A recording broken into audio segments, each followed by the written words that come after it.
Okay. Yeah. So, yeah. So what I like about, we could talk about a lot of things, but just finishing like what we were already talking about. Yeah. What I like about the, what I like about setting up a mic and having a conversation like this is it's you're using technology to like take you deeper into the conversation. I think it's interesting to think about this in context of like the way that phones, you know, disrupt like our thinking. It's like a phone is like, it's like this ambient thing that's like continually taking your attention, and you're like even like your visual attention away from like the actual conversation. Yeah. And there's also no like there's no like, what's the word? There's no like accountability. Like when someone looks at their phone while you're having a conversation, no one's like, some people, there's some moments depending on what you're doing where if you look at your phone during that moment, it's almost like disrespectful. Yeah.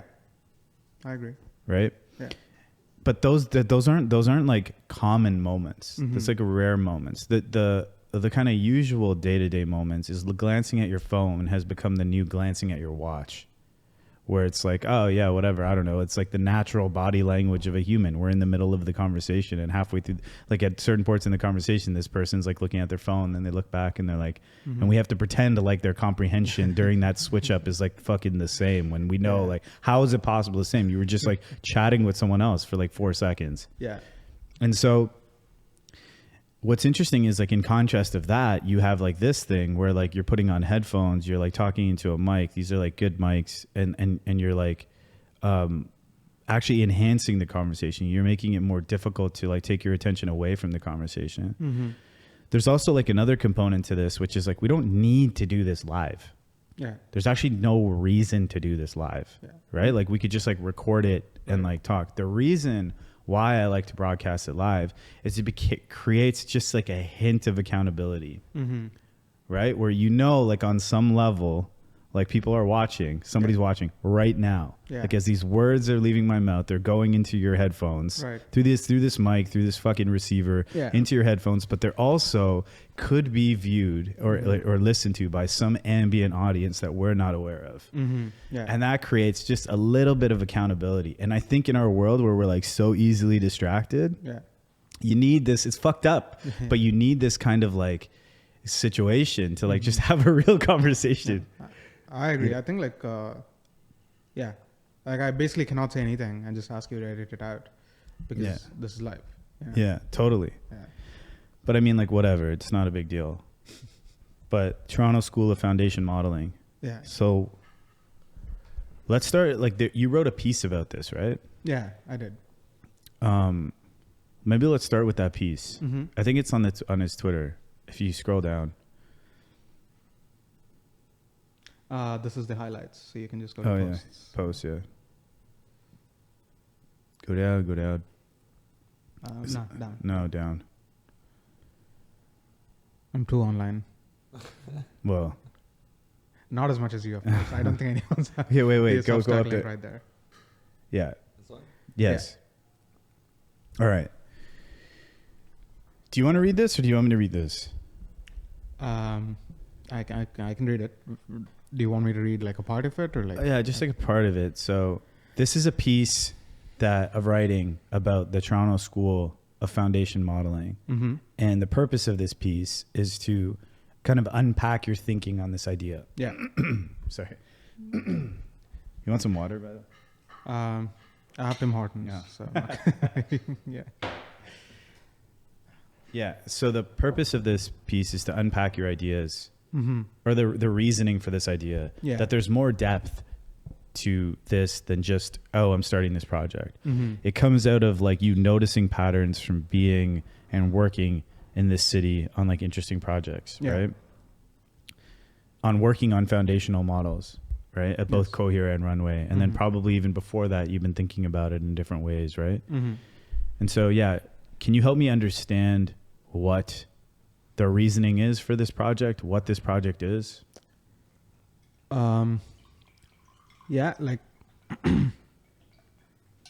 I've seen a bunch of companies in Toronto, and I've seen them build products. And I think,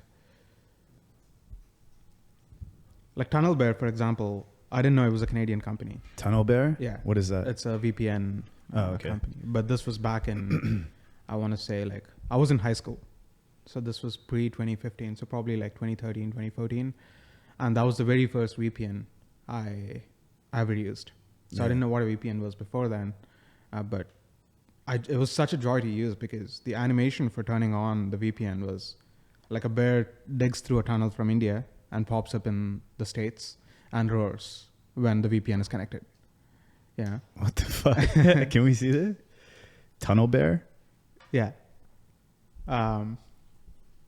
They got acquired by McAfee later on, but that was the first VPN I had ever tried, and I didn't know it was Canadian. I didn't bother to like see where they're from and all of that.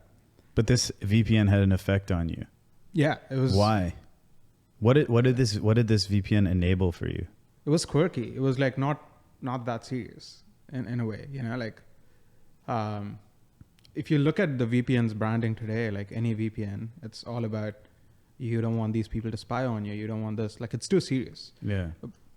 I guess TunnelBear was also launched at a different time, and I think they were one of the first to the marketplace of like the VPNs, and they also helped set up like most of the standard for like what a VPN should look like, how it's implemented, and all of that. Maybe I could be wrong, but it was just it was clear that people enjoyed working there because the software was such a joy to use. Yeah.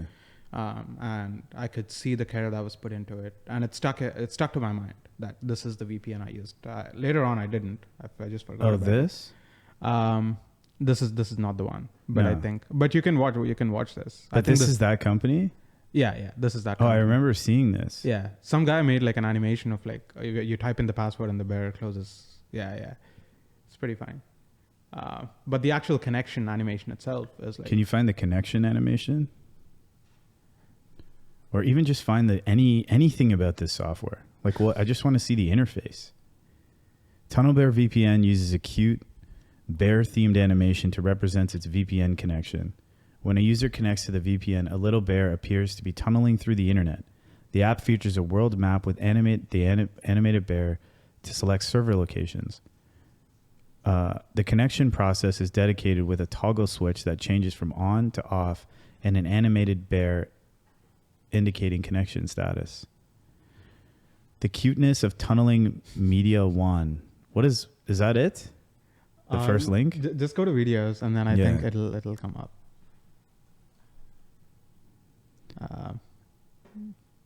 How do you use TunnelBear VPN proxy?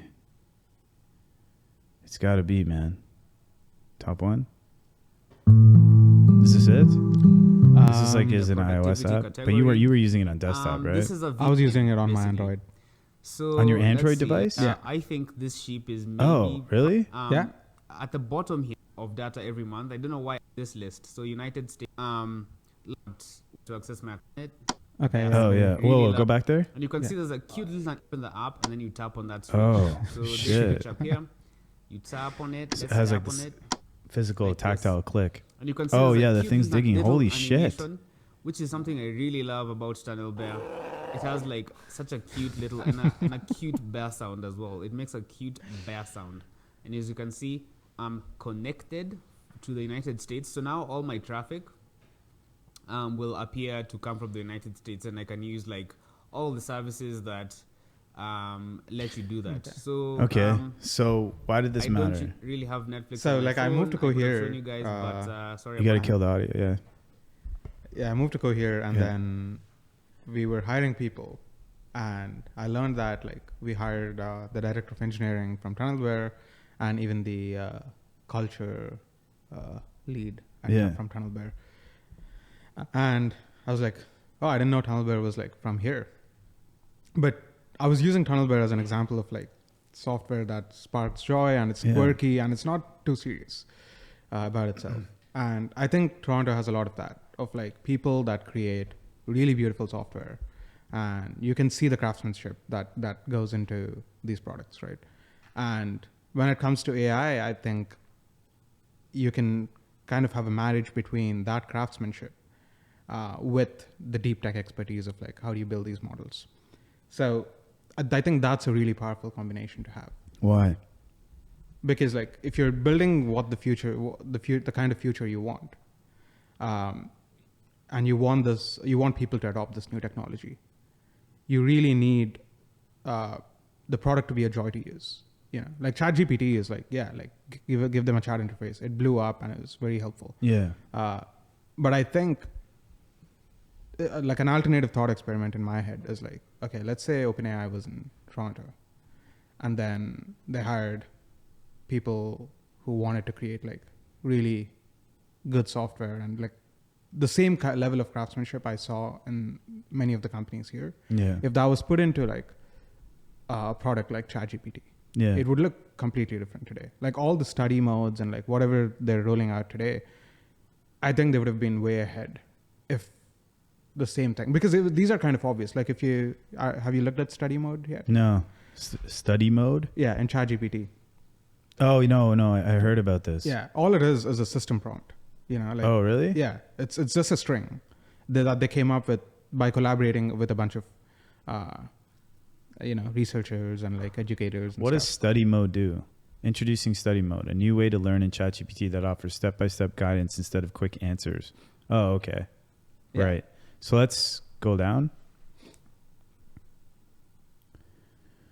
Today we're introducing study mode in ChatGPT, a learning experience that helps you work through problems step by step instead of just getting an answer.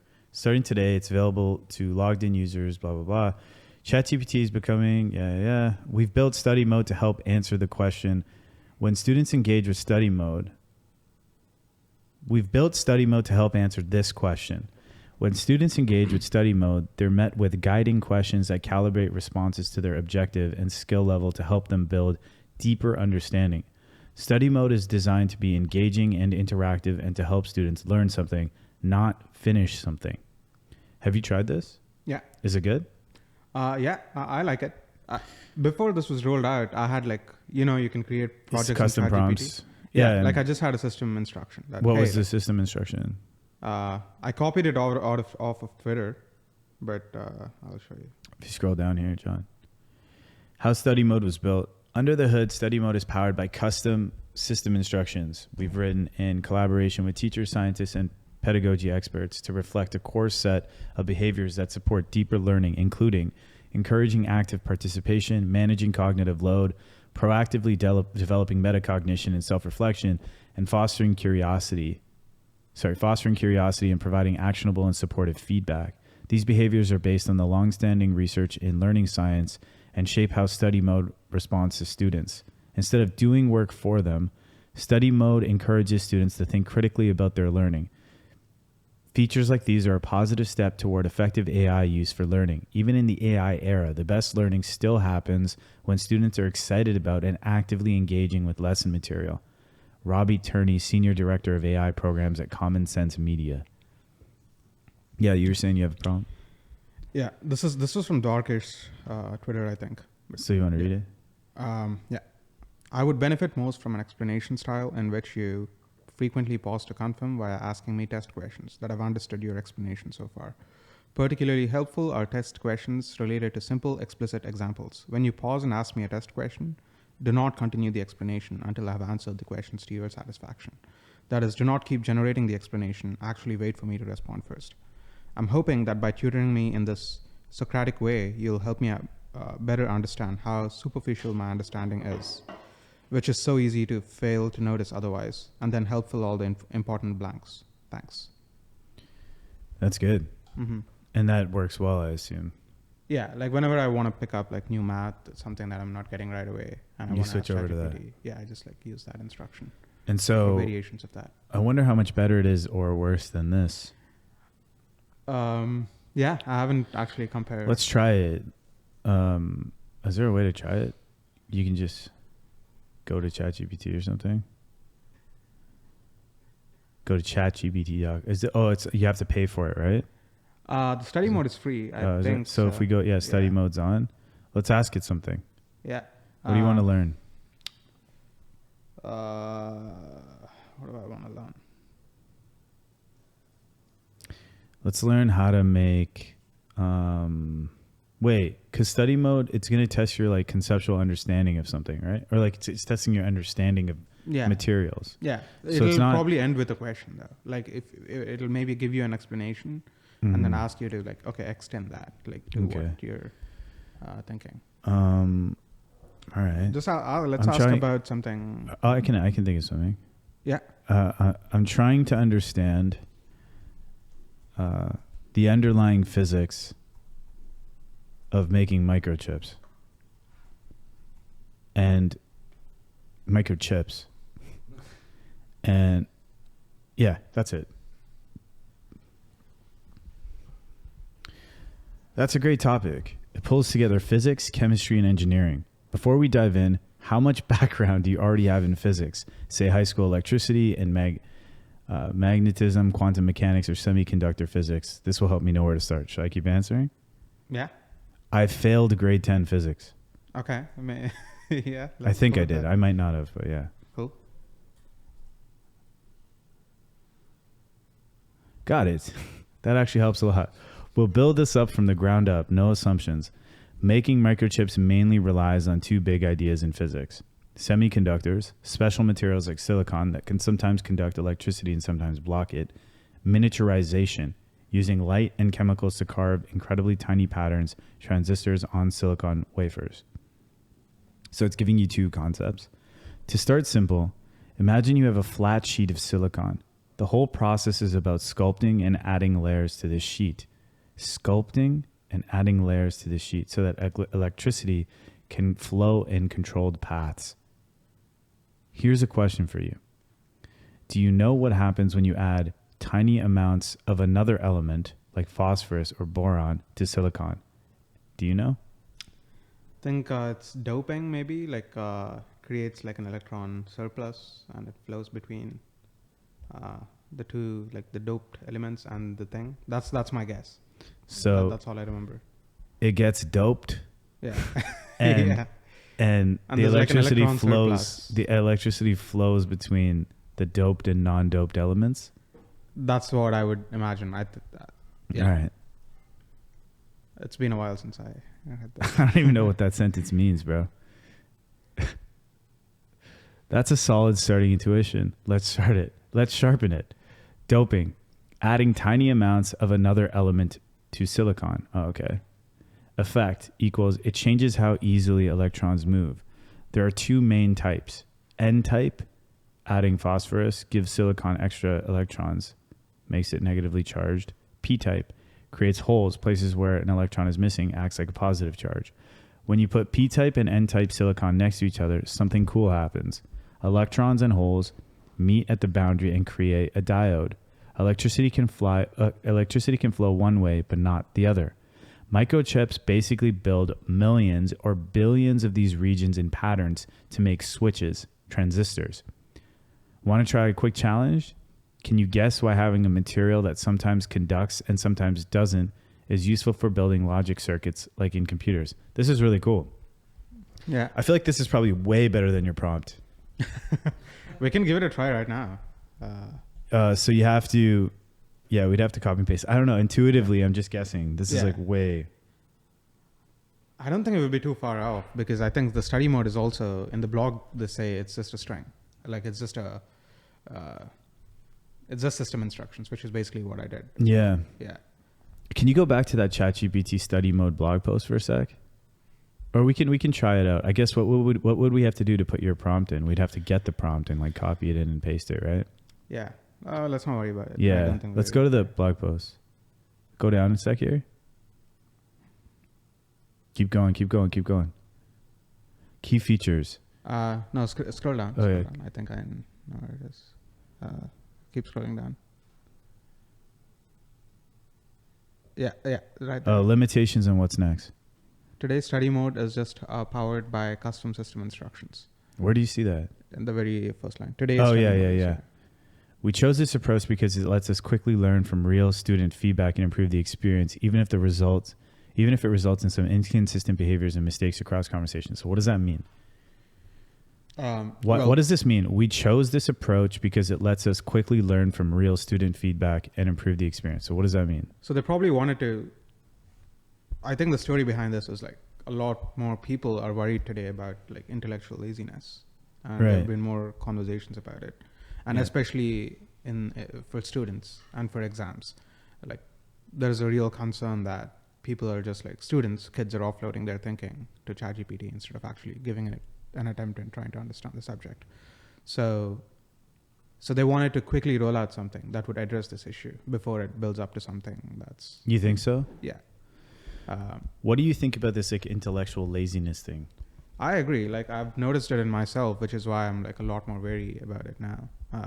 When I was learning like diffusion, for video generation and stuff, I was trying to learn math, and sometimes there's like an equation that maybe doesn't make sense to me. And then instead of working it out, and I just like go to ChatGPT and say, hey, like break this down for me.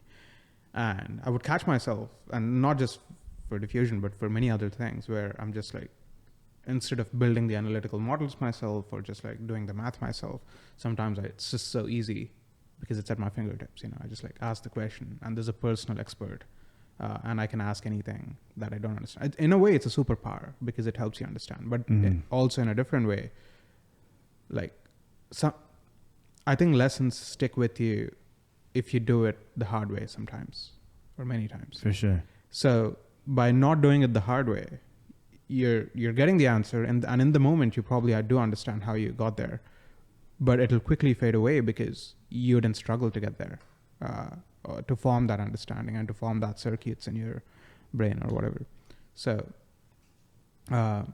there's an interesting way of thinking about this. One is like one way you could look at it, one way you could look at it is that when you are maybe you don't need to know those things anymore because we're moving into a world where like computers can do those things, and humans now have like different functions, right? Yeah. I read this thing once where it's like as AI can do more and more, it'll eventually reveal the things that only humans can do.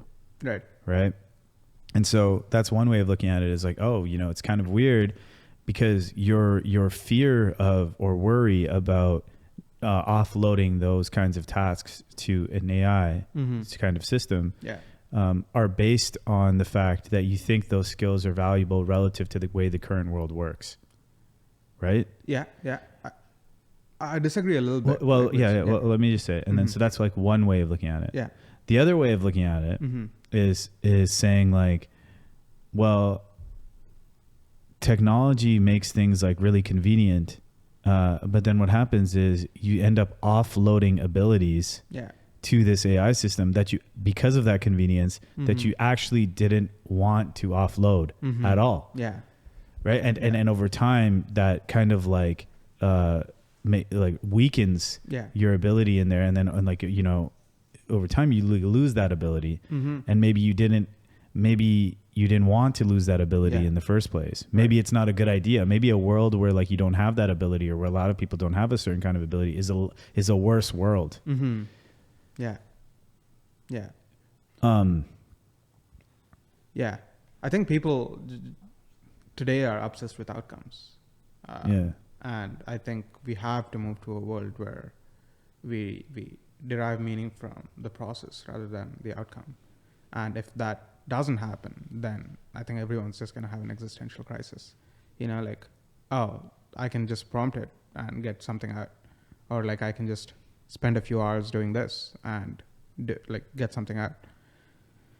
And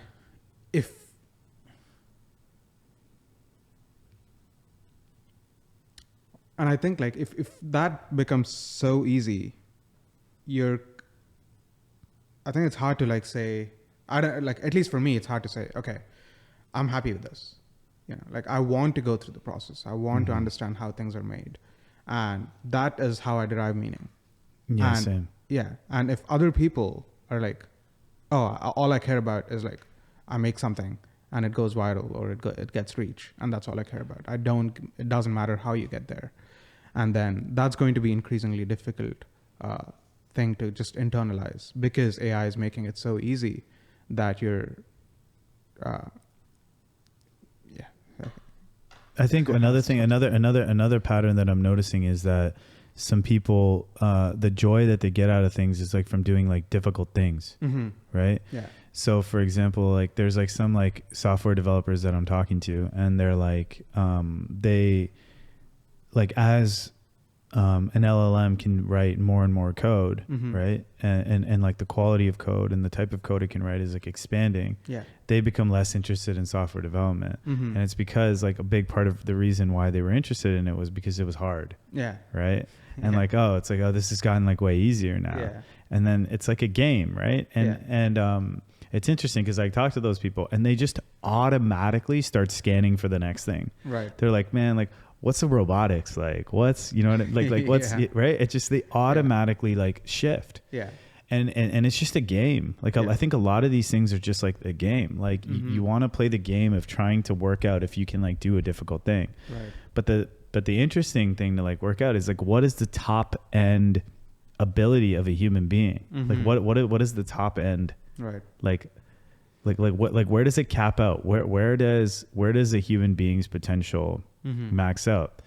But I think the thing with like technology and like creating it is like it's really interesting evaluating something like AI and looking at it in those two categories that maybe these skills maybe we're moving into a world where the skills that maybe we're moving into a new world where the skills that created the previous ones are not as important as they used to be. Or maybe we're offloading abilities that we don't want to offload to this AI and we're like fucking over our species. Yeah.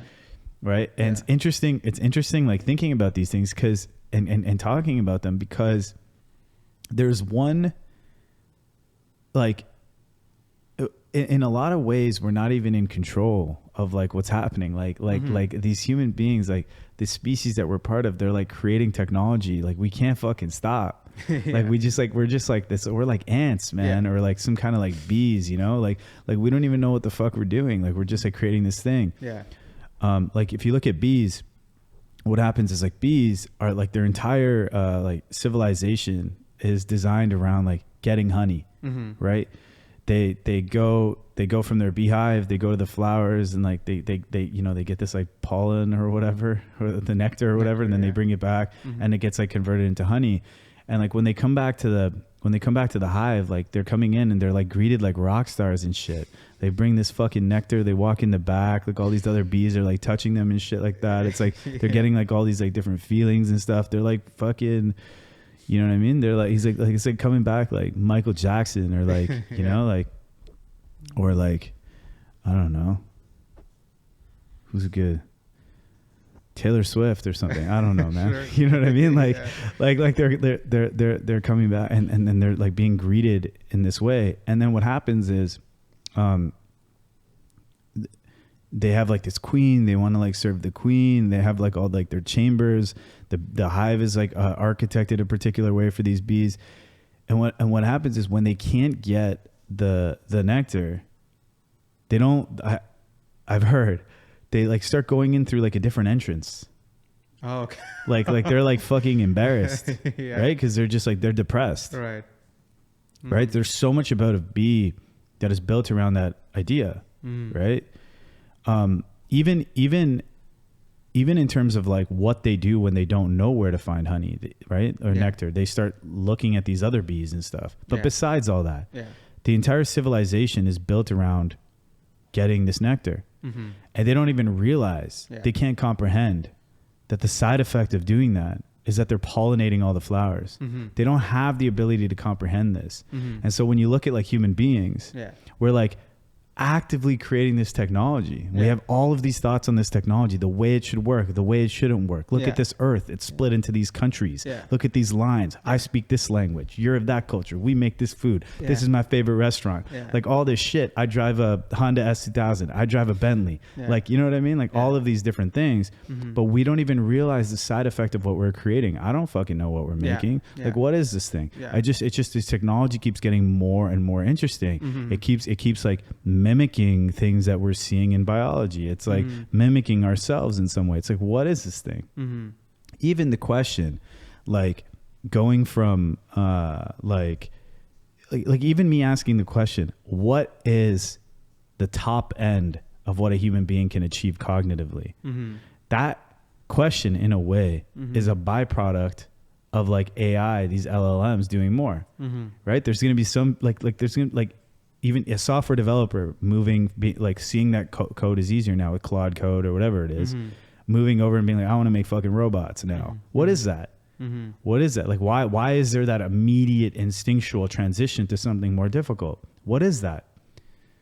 Right? Yeah. It's like they can't, you can look at it in a one-to-one where you could say like, as an individual, it's like, oh, coding is like boring now. Fuck this. I don't want to do this. Or like, oh, that's all like slop or whatever. Right. Yeah. But if you step back and look at it a meta pattern, you just observe the person as like a mammal. Right? It's like, what is really happening here? It's like, it's this automatic transition to this other thing.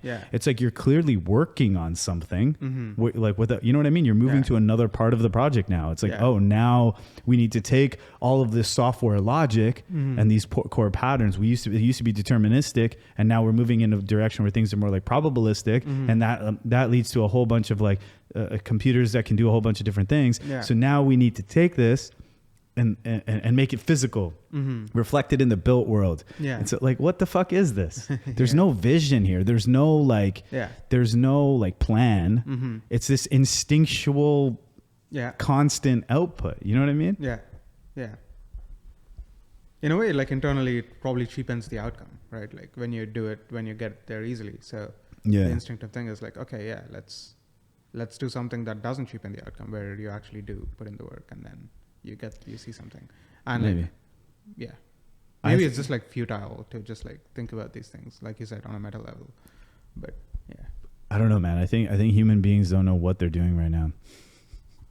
While bees don't, like, meaning like in the sense, we don't know what all of this creation is really laddering up to. Right.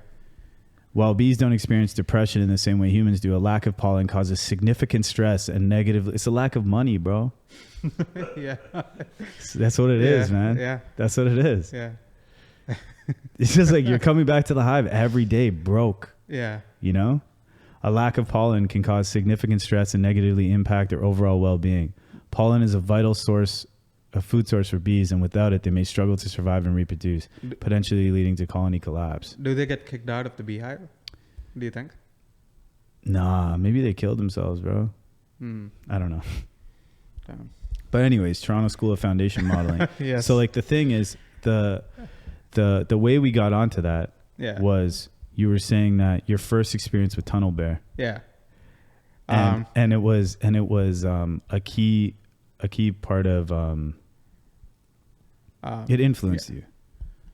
I mean, back then I hadn't realized yet that the TunnelBear was Canadian, or like I didn't have exposure to actually like all. And you started, and when you came here and you started to notice that in Toronto specifically, the way we build software here seems to be unique. Do you think there's unique characteristics to the way that we build software in this city?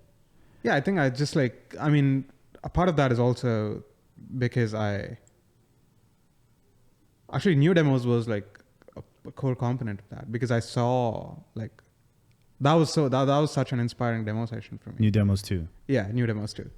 Find that, John, if you can. It's on our Twitter thing. You'd have to go through images, but because all of these are like almost like single person projects, you know, like the people that presented there. And I've seen a trend where tech companies treat growth in headcount as success. And it's still there. You know, OpenAI is like 3,000, 4,000 people now. And basically like, so to see the flip side of that, where like kind of related to what you were saying, what is the top side of like what a single person can do and what they can create. And that's why I was like, what was the project name? Chaotic Era. Yeah. And then I was looking at Gabriel's demo, and I was just blown away. I was like, what the fuck is this? You know, when he showed that Figma board and he zooms out and everything's right there. And he did the whole thing in one Figma trial file. He made like this very complex game.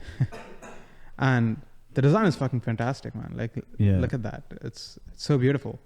And he's got videos that on his profile that really show the game. This doesn't do it justice. And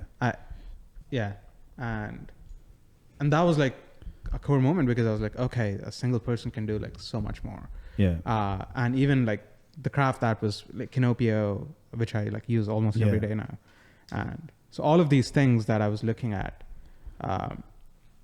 clearly have so much care put into them. Mm-hmm. And this was all delivered by like a single person. And that pushed the limits of like, okay, like this is like, I've never seen this anywhere else. Yeah. You know, like all the Twitter demos are like, whatever. I wasn't really impressed. But that moment I was like, fuck, this is one of the greatest things I've seen in Toronto so far. Yeah. And yeah, I was just like, okay, so the missing component there was then, okay, we have this exceptional, we have these, yeah, exactly. And then, but there's a lack of cohesion between that and like a deep tech expertise. Of like, okay, how do we like, but it's not just in AI. I think like if you look at SF, there's the ARC Institute, which is focusing on biology. And there are many more initiatives in London and SF that are much more like deep tech. Yeah. And you're basically, I think there's like, yeah, that's what I saw. Like there's a lack of cohesion there. And I was like, if there is a good marriage between these two, like institutions, the products that would come out of, the products that would stem out of like the current status of AI would be maybe fundamentally different. Mm-hmm. And maybe it's going to change the way like people use AI today. And I just wanted to bring that deep tech expertise back. That was one of the reasons for why I was like, okay, and why I wanted to teach and why I wanted to build that expertise in Toronto.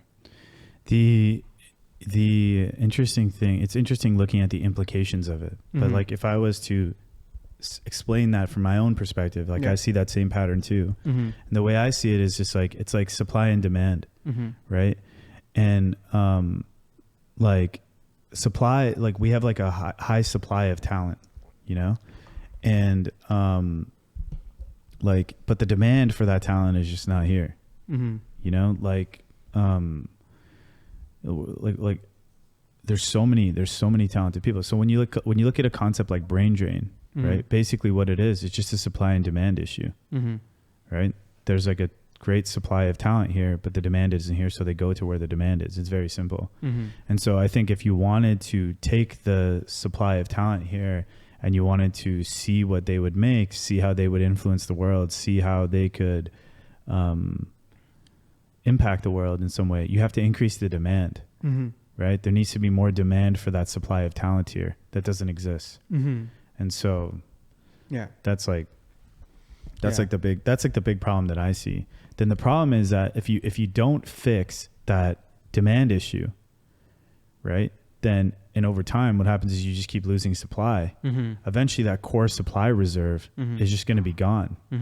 Right. And you can't assume that the systems that created that supply will always remain there as well. Right. Yeah. Because if you don't have a way of like converting the supply of talent here into, you know, real value, right? It's just like, how are you continually justifying the development of the systems that are creating that supply? Yeah. And I would also just say, like, from the conversations that I've had about like the Canadian tech ecosystem, right? It's like, the other thing I've noticed is that, like, do we even have a nuanced understanding of like why the supply of talent here is good? I'm going to make the case that no one fucking knows why. I'm going to say that it's actually a cultural accident. That it's like, why? Yeah. And we are retroactively realizing that we've accidentally created the conditions for a high supply of talent here. Yeah. That's what I'm going to say, right? That's what I think. Yeah. I think and when you lose the supply of talent, like when the demand is some other place that is in some other country, you lose a lot. You don't just lose the supply of talent. You lose a lot of shit, actually. One, you lose all of the value from everything they would create and the downstream effects of that. You lose the jobs, the improvements to your society, the improvements to the schools, the improvements to like the healthcare systems, all of the stuff that is a downstream effect of creating value and like the economic impact of doing that. But you lose other shit too. You lose pattern recognition. For example, when you're working on like a difficult project, there's certain people that you need to like hire. Like you when you're working on a difficult project, you learn about the kinds of people that work well on that project and the kinds of people that don't. Right? So let's say you're trying to attract high talent, but you make mistakes. You hire the wrong person. You try, you give someone a shot that maybe you think like he doesn't fit the mold or she doesn't fit the mold, but you give them a shot and then you realize, oh, it works out. Right? You start to notice different like, you start to notice different patterns. You start to form a language and a culture around those patterns so that everyone working on the project can then more accurately identify the patterns that matter and the patterns that don't. Yeah. You lose all of that as well. You lose all that information. Yeah. You lose all that knowledge. Right? And so it's like you're losing like so much stuff. So it's interesting. I've been thinking a lot about it from this perspective of like supply and demand lately. Which is that it simplifies the problem for me a little bit, right? Because it's a demand issue. So when you create a company here, if you get the funding and you do the company here, what you're doing is you're increasing the demand of this for talent in this area, right? And like any way that we can to like increase the demand for this supply, like we got to do it, right?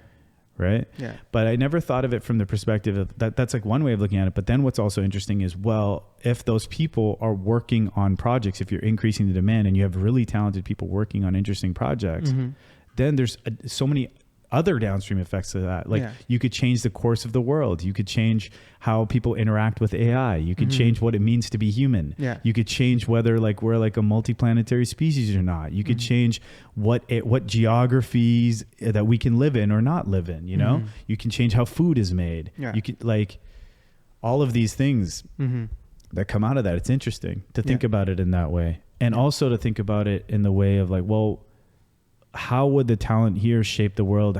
How is that different than the way other people would shape the world? What are the characteristics of people here? What are the kinds of things they make? It's tough to truly know the answer to that question though, because we've never like mobilized, like, I don't know, we've never like fully captured the value of all this talent, I don't think. Yeah.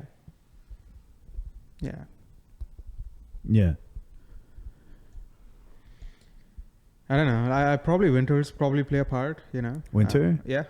What do you mean? I think Canadian winters are just like good.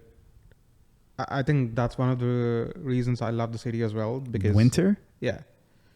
Canadian winters are my favorite thing. Really? Yeah. I love winters, man. They're so good.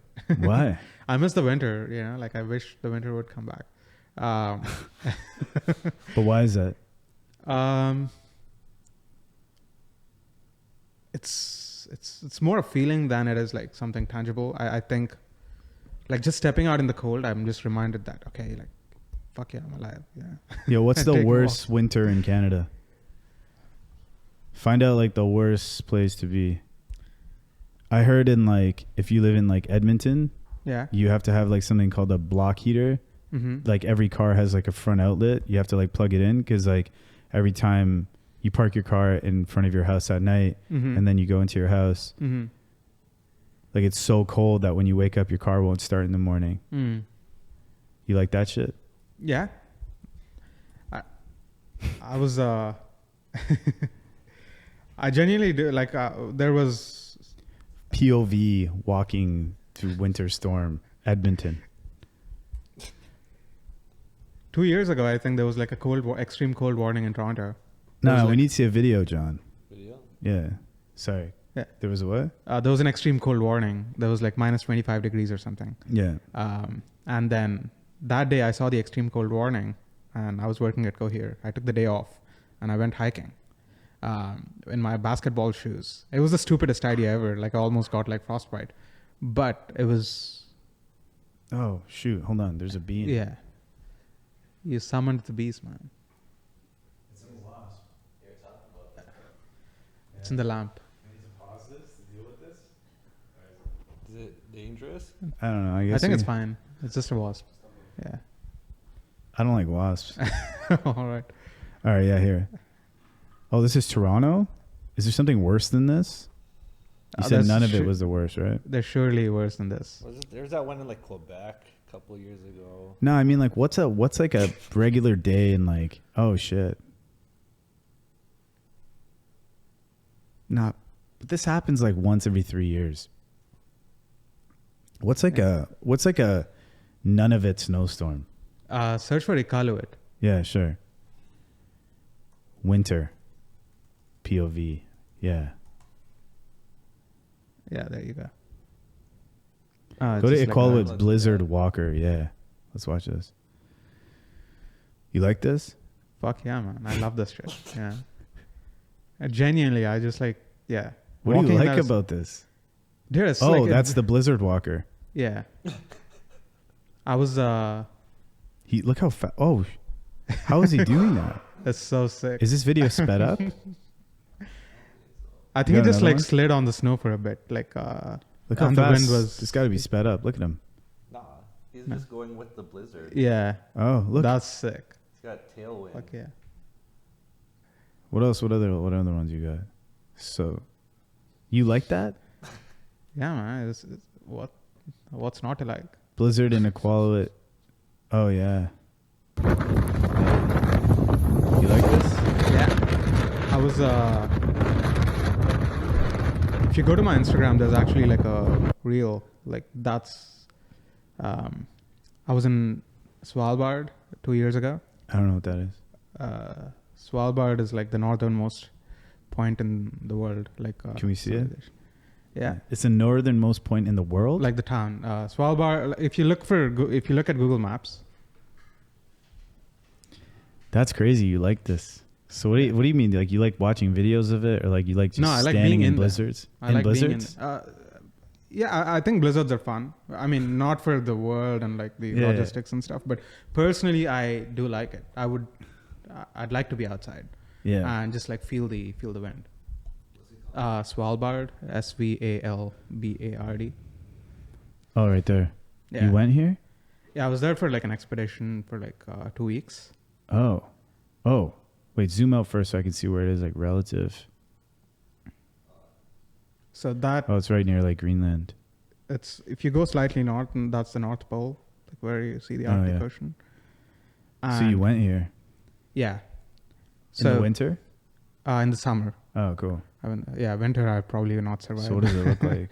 Can you go street view or something? Search for Longyearbyen. That's the capital. Longyear.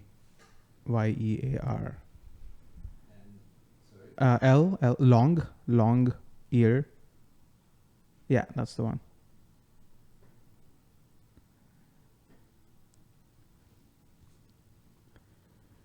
Yeah, you got to drop a. Damn, that looks cool. No, it was so good. There's like nothing there. It's mainly like research institutions. It used to be they used to have coal mines. They've all been shut down, and that's also the insane part, right? Like people went to this area to find coal. Wow. Yeah, like Why? exactly. I was like, why? Why would you go to such a hostile environment where there are polar bears and shit to dig for coal? I mean, I get it, but like, it's hard to like really internalize. This is hard to internalize for sure. Yeah. Look at these mountains around there. This is insane. It's like random people walking. What's the population in this place? I don't have a good sense, but they have a jazz festival every year. They have a jazz festival? Yeah. They're trying to promote tourism here because They have a jazz festival? Yeah. Yeah. Do they have any restaurants? They do. I had great food here. Like really good food. Like what? And I'm vegetarian, right? I could still have vegetarian options there. Like I had like really good broccoli soup. Can you pull up population? It's You can search for culture. House Svalbard. 2,595 people. Yeah. What happens if you hit like restaurants on like their Google Maps of Longyear Search for Culture House Longyearbyen. Culture House? Yeah. What It's spelled differently, but just search for Culture House. Yeah. It's basically like a library and a bunch of restaurants. A Longyearbyen. Yeah, that's the one. The Google Maps one. Culture House? It's like a fucking YMCA. Yeah, basically.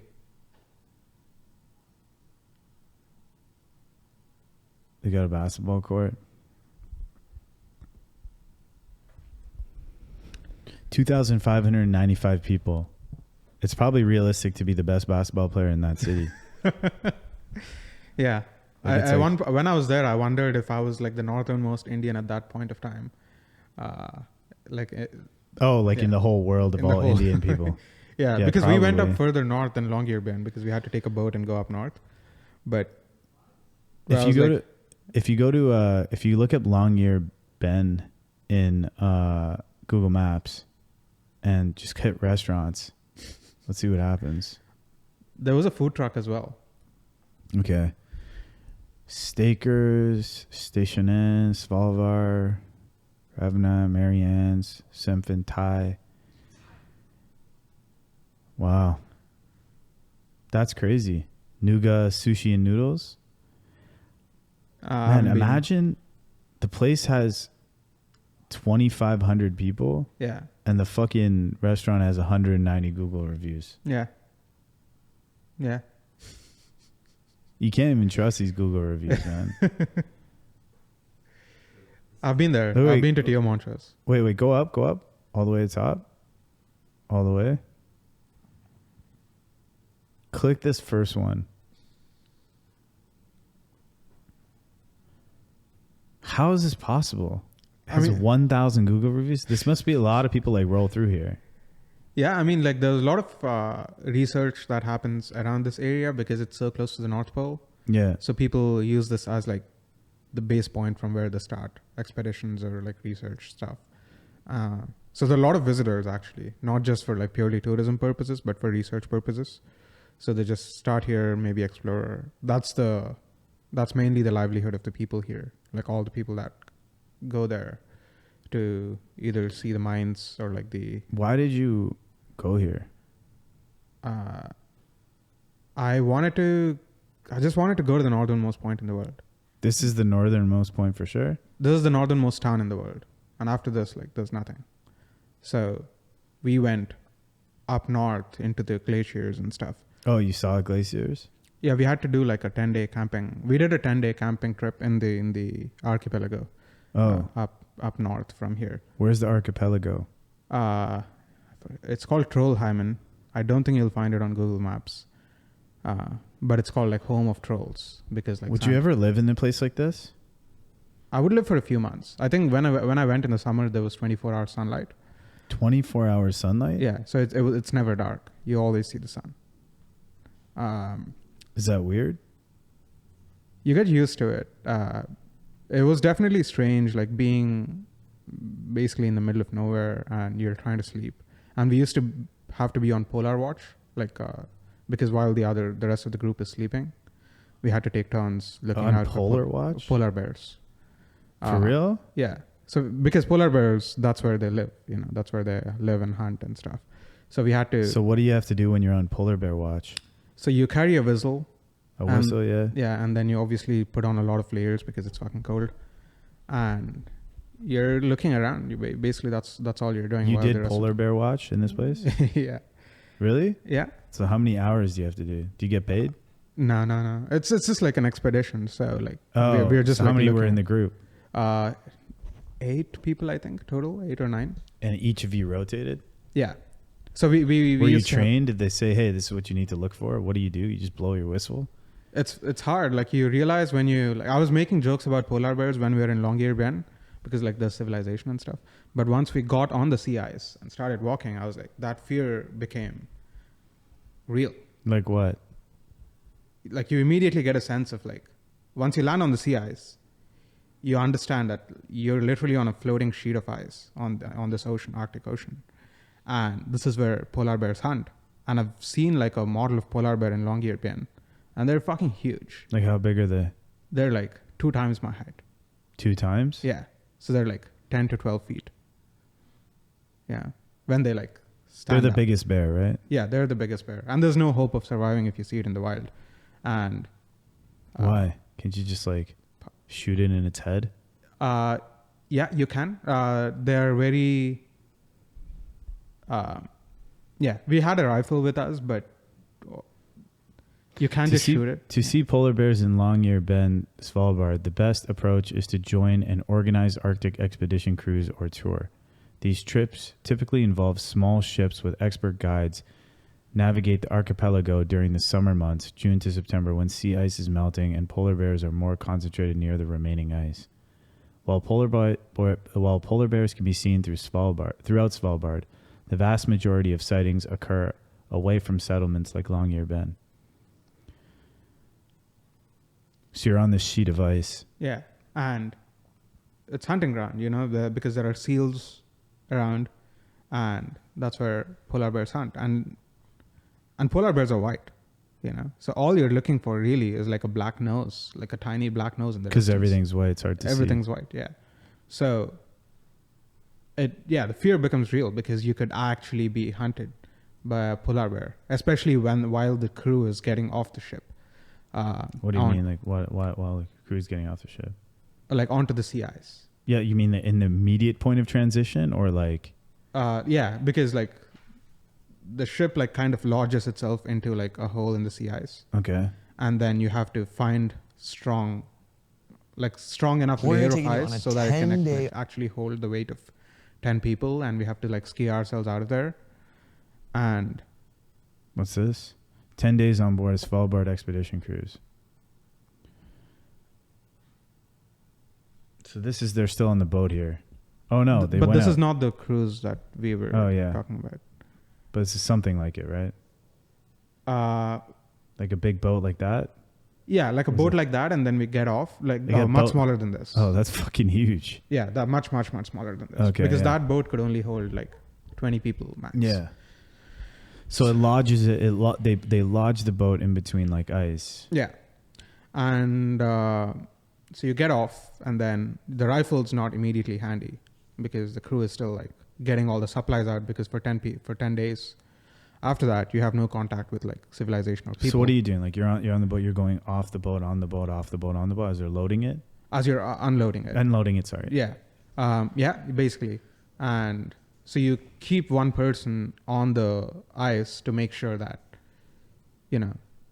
there's no polar bear. If there's a polar bear, you whistle, and the rifle, we rush to get the rifle, and then hopefully I think that you have to fire like warning shots so that it runs away. Yeah. Otherwise, you're not allowed to like obviously hunt for polar bears. And then there'll be an investigation after if you end up killing a polar bear. But yeah. How fast can a polar bear run? I'm pretty sure like by the time it sees you, you're fucked if it wants to kill you.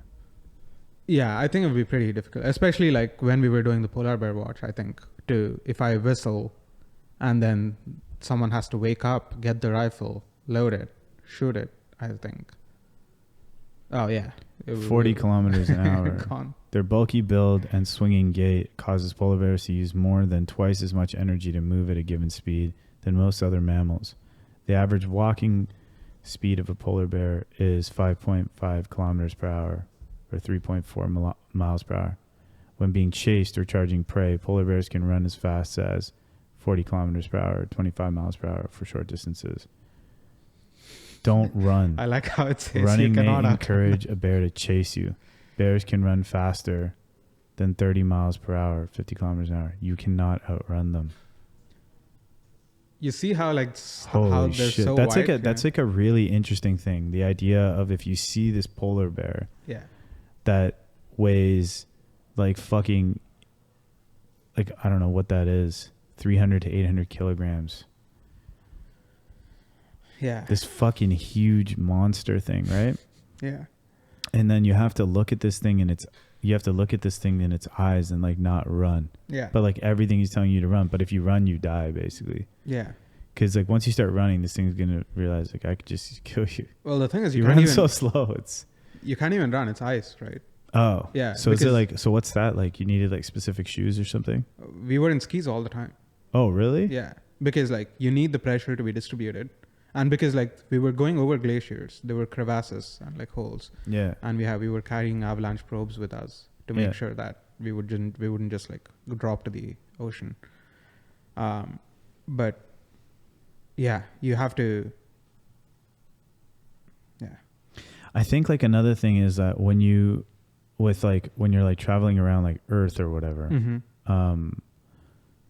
or I think there's like a benefit to like moving around Earth in terms of like giving you perspective on like the way like the world, like the reality of the planet that you're actually on. And I think it influences the way you think about making things. Yeah. Like there's actually this really cool like duo that I really like. They're called 100 Rabbits. Have you heard of them? No. Look up 100 Rabbits. I think their website might be 100r.co. They're like really fucking cool. All right, so this is like I think this is like a couple, and they make like tools and games and stuff. Click about.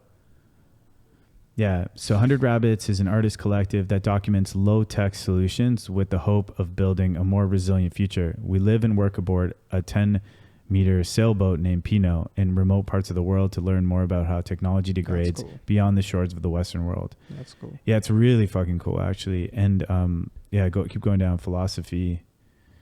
They have strong philosophy on software as well. I should talk to them. Yeah. But we build software following these rules. Offline first. We build and design our software to work offline first. They will never need online resources to function properly. They will always be bundled with enough documentation to be repaired without our help. Our software will never be released behind any form of digital rights management. Another thing is like the conditions that they're living in, because they like work on this boat and stuff. They try to build software that's relevant and needs to work in those kinds of like conditions, right? Pass proofing. We build simple tools to tackle specific tasks. We release builds and documentation to support a wide range of platforms, from native applications to terminal tools. We target 20-year-old hardware as to encourage recyclism and discourage the consumption of fashionable electronics. Freedom. We release free and open source programs so they can be studied, inspected, and repaired by anyone, anywhere. We create software and documentation for BSD, GNU, Linux, and Plan 9.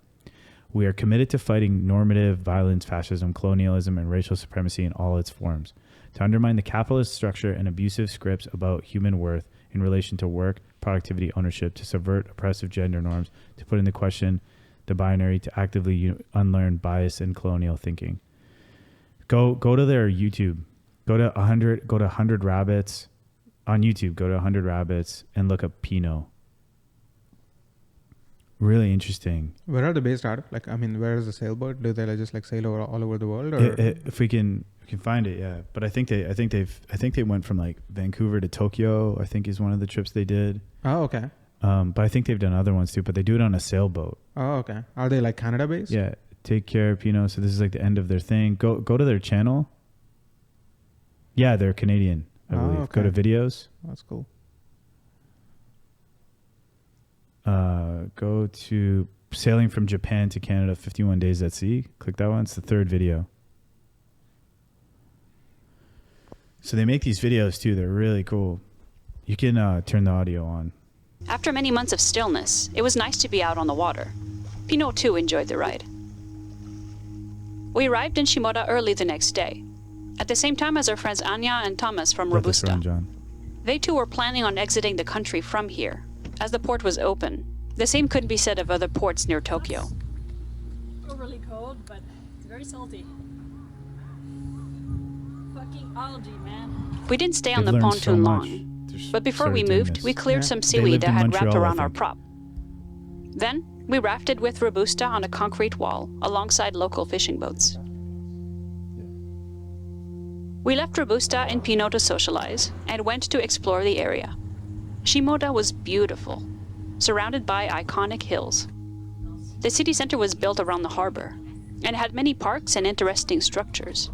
We took a ride on the ropeway to the top of Mount Nasugata to visit the resident koi and to better view the city and surrounding waters. Our time here was short, as we found a good weather window to leave. So they're mapping weather We windows. left the dock on June 9th and pointed our bow toward Canada. The first 2 days were fantastic. It was sunny with 12 to 15 knot winds. We glided east fast, helped they probably along don't by have the internet, strong right? black current that runs up the coast. We lost sight of Japan rapidly and went into offshore mode, taking turns at the tiller, inspecting produce for signs of rot, reading, and sleeping a lot. We had many days of strong weather, followed by days of quiet, and this dance continued throughout the trip. Dolphins were frequent visitors. We saw many birds, too. There they go. Sorry, babies. Oh, Many banks of bobbing birds, I'm so sorry. although we suspected didn't like us very much. On this trip, I kept a detailed this? logbook of all the happenings aboard Pinot. I guess those are like the ship controls, right? I'm missing. I heard Something. some like radio stuff. Yeah. There's like some radio elements there. Okay, keep going. She's writing. This occupied much of my time, and when I felt bored or down, I doodle in the margins. We released a transcript of the log for those interested. Pause it. As I mentioned before, I think they're like transcripts, logs, and stuff like that. It's like all online. They might have a website dedicated for like just this or something. Yeah. You can, we had many days of bad weather. 1,000 nautical miles from Japan, Pinot was knocked down after a big wave leapt aboard from the stern. We lost our Dodger and the flexi solar panel that was on it. crazy, right? The open ocean is like this one of the scariest things. It's just insane. Inside of the boat was chaos. Things we thought were well secured came leaping out of their spots, including a bottle of plum wine and of cooking oil. Both exploded and caused a great big mess. The plum wine wet the inside of the navigation table, soaking all of our charts. Holy fuck. We did manage to dry them, and use them anyway to chart a position, even when they So started to get crazy. moldy. Luckily, there was no significant damage to the rigging, engine, or sails. After this event, we pushed on. We had no Dodger to hide under, but found ways to stay comfortable.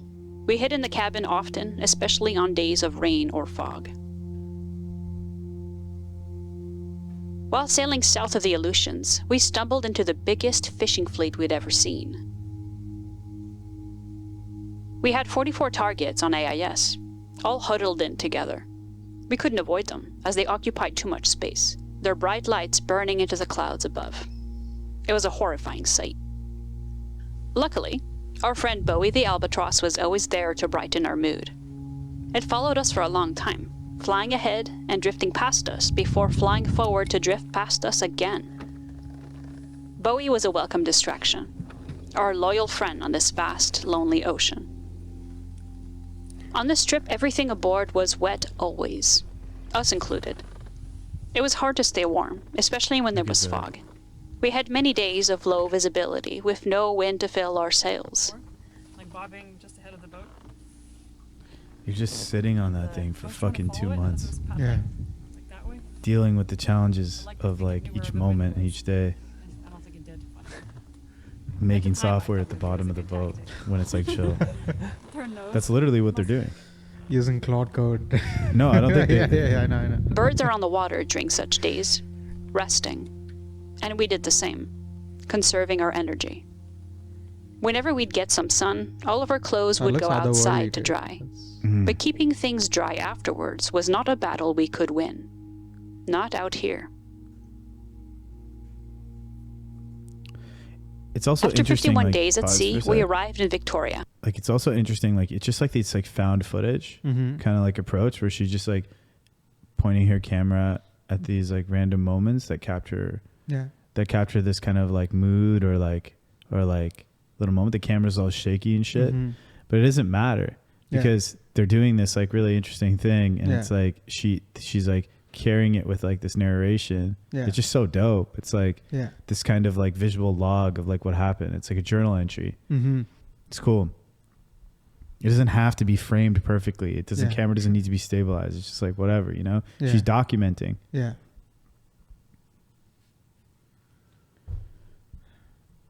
Play. Pino and crew arrived back home, thusly completing a circumnavigation of the Pacific Ocean. We're happy to be home, and are looking forward to rediscovering this beautiful place. Yeah. As always, thank you. But it's interesting, like when it's interesting watching something like that, because it always makes me think, like when you so much of what you make is a product of like the environment that you're in and the way that you're like living.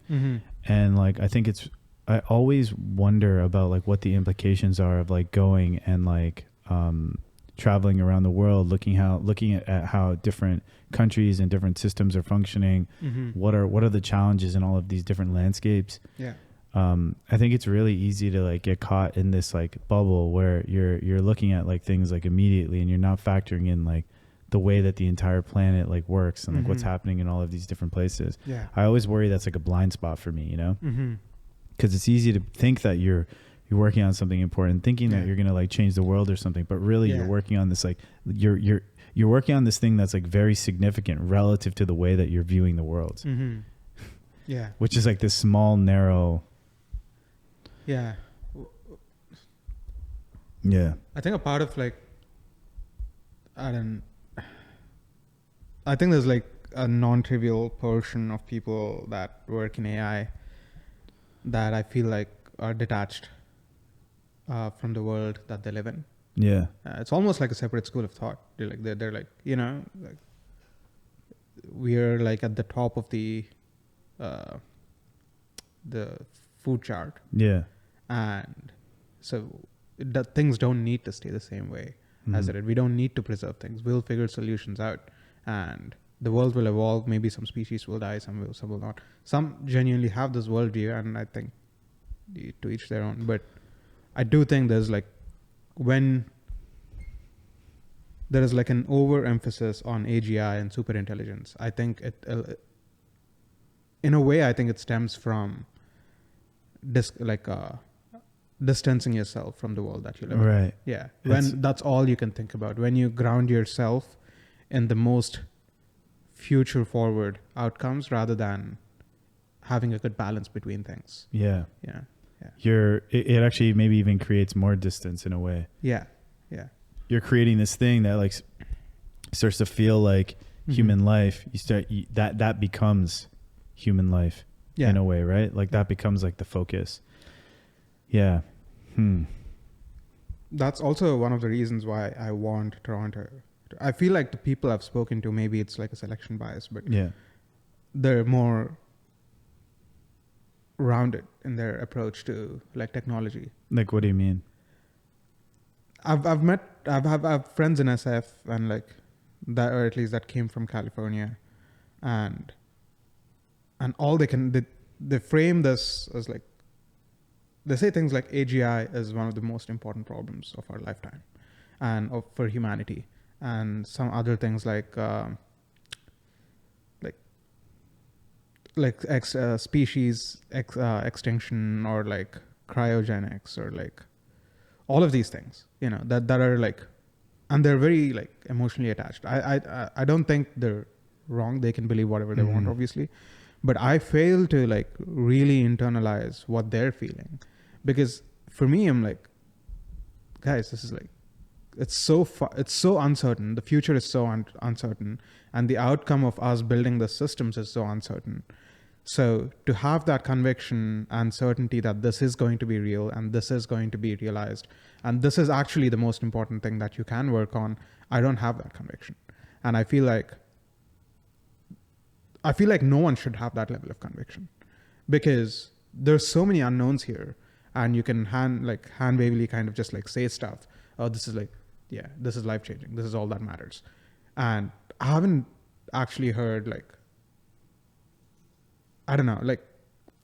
You don't have that same conviction. I don't. And I don't think people should have that conviction. And I admire it in a sense, to have that conviction for something so uncertain. It's almost like delusional. And like startups and all of that, it's grounded in some sort of delusion, right? Like you have to believe that you'll make this thing true. But for that to be what you're delusional about, I just like don't agree that is the approach to take for the world that you want to build. And I think Toronto has a lot more people that are grounded in the way like humans live or humans thrive. And there's a lot different kind of culture here. Yeah. And I think I would want that culture to win. If there's a culture war, that is the culture war that I'm interested in. And not like this US versus China and like communism versus that.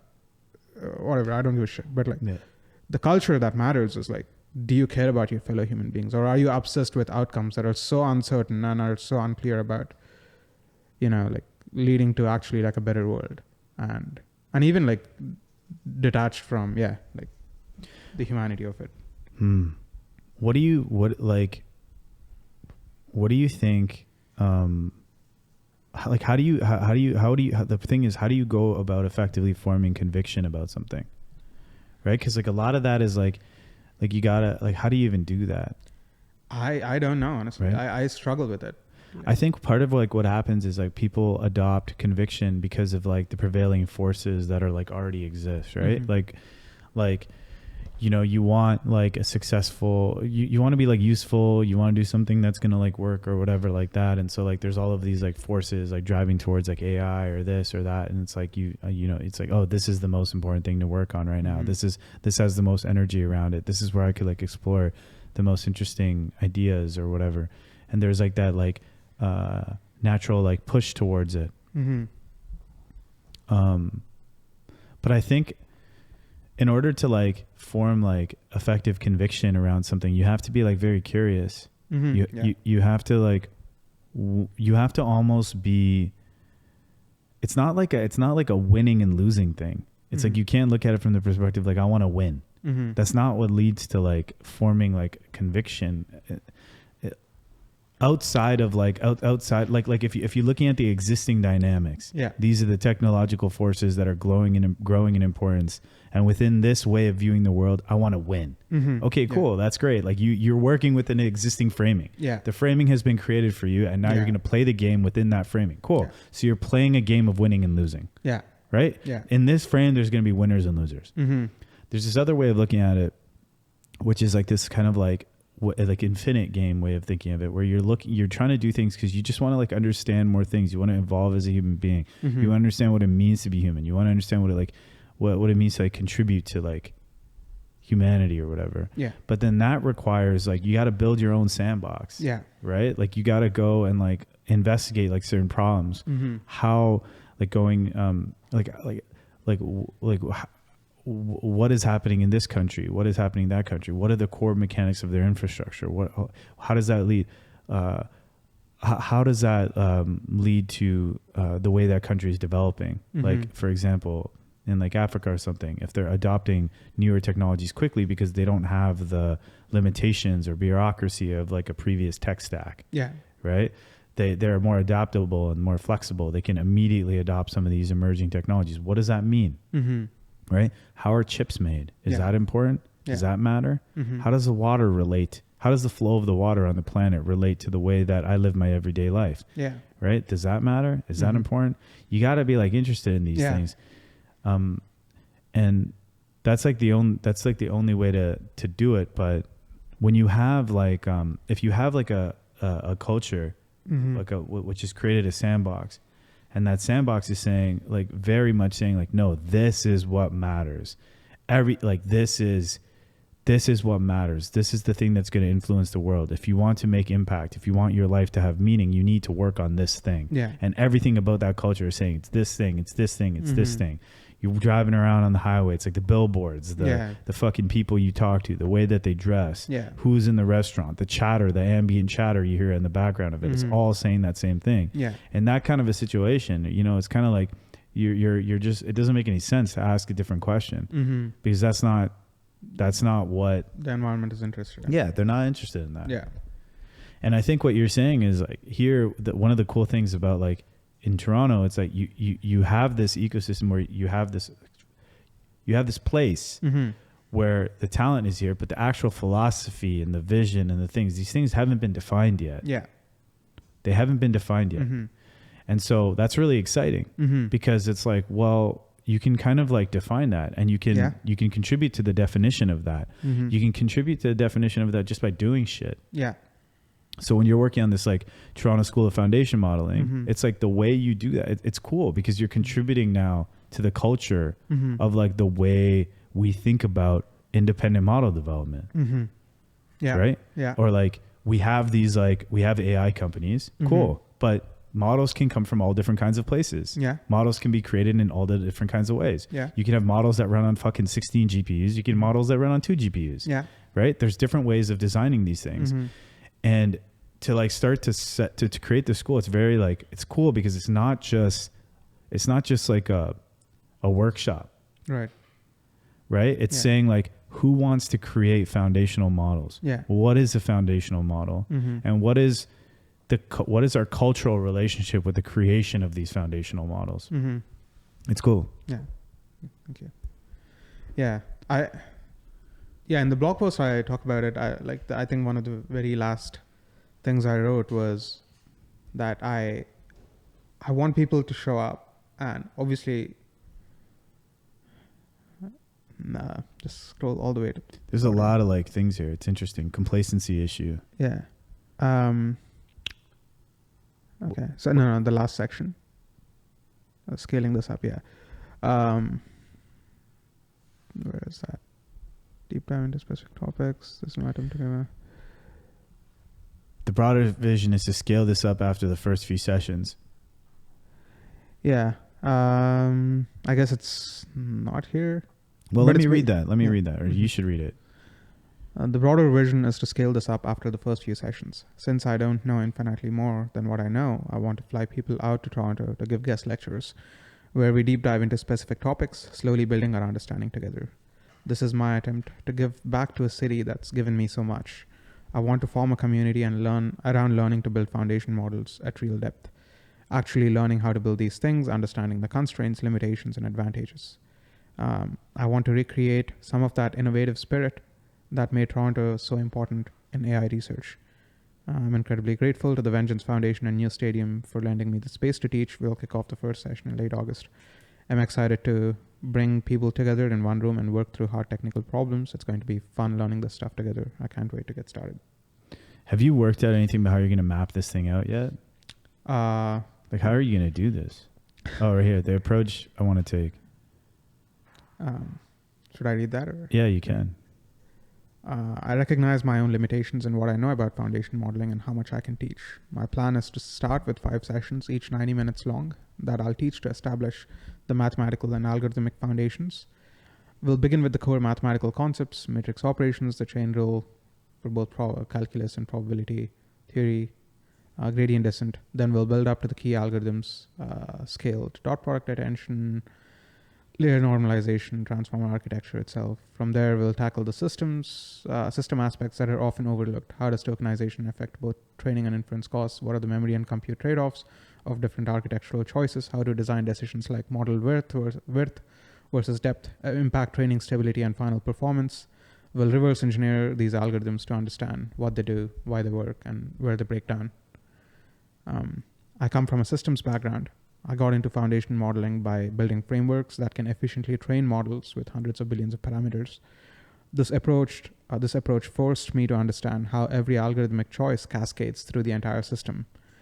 Your vocabulary size determines memory footprint, affects gradient flow, changes the arithmetic intensity of your matrix operations. Your choice of normalization impacts numerical stability. Even seemingly abstract decisions like attention head dimension must consider GPU tensor core utilization for efficient training. The systems lens has been missing from most educational content. Why is that? The system lens has been missing from most educational content. What does that mean? People usually teach by viewing things at an atomic level. Like let's say for foundation models, there is like data curation where you scrape the web, clean up the data, tokenize it, and even training the tokenizer. And then you have the algorithm itself, the transformer, which has different components to it. And you have the loss, and then you have the how do you train this thing, and then you have the post-training pipelines where you either do SFT, preference tuning, offline, online, or reinforcement learning algorithms. And when people teach these things, usually they focus on, okay, if I'm doing the data part, how do we actually like write scrapers? What matters in cleaning it up? And how do we extract signal from this? And if you're talking about tokenizer, how do you actually train the tokenizer? Or like what algorithm do you use? And like how much do you set your number of merges in the BP algorithm? And all of these things. But the thing about like foundation models is like scaling is such a core component of like you take a simple system and you just make it bigger. And by making it bigger, you're like, you have these emergent capabilities, and you know, you have like also issues that come because of scale, but fundamentally it's just a toy system that's scaled up, that's made bigger. And so in a way you can understand the limitations and even like you can gain a holistic sense of what foundation modeling entails by just analyzing that toy system. Interesting. You don't need hundreds of thousands of GPUs. You don't need like massive compute, massive models to understand what makes a foundation model.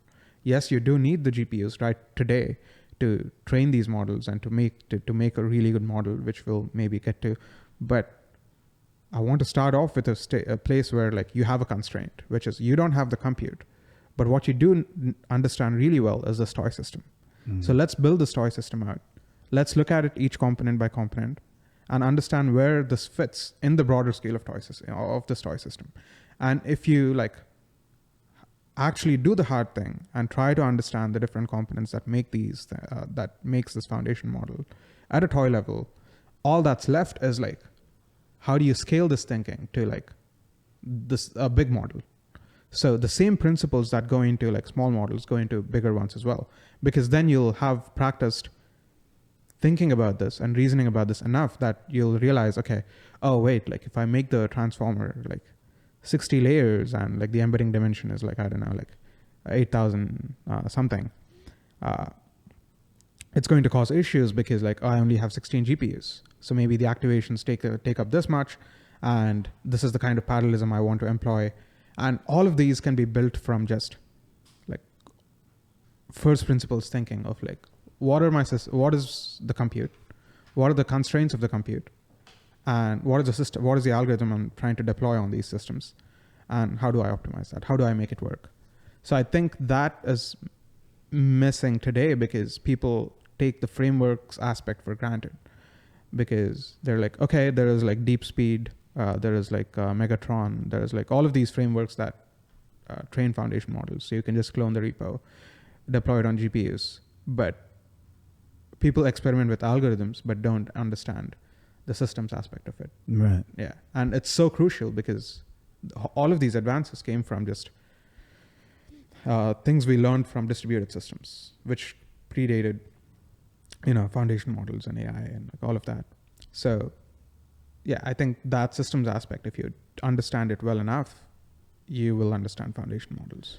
What is why is the word foundation used in the foundation model? Maybe we can wrap on this one. In a way, like you're trying to build like a generalized system, like with GPT, we were basically asking the question, how do we build a system that understands language? And the foundation model aspect is like, stems from that generality of like what you're trying to build. It forms the foundation for everything you want to do later on with that capability. What do you mean? Like, I don't understand. Like, why does it form the foundation? I mean, is there like a diagram or something that like foundation? Like if you look up like foundation model diagram, maybe like a visual aid. You can just look at like training pipelines, and we used to refer to foundation models as like just pre-trained models, in which case it makes much more sense, like just in terms of the logistics of it. Just search for what can you search for? Search for DeepSeek R1 paper. DeepSeek R1 paper? Yeah.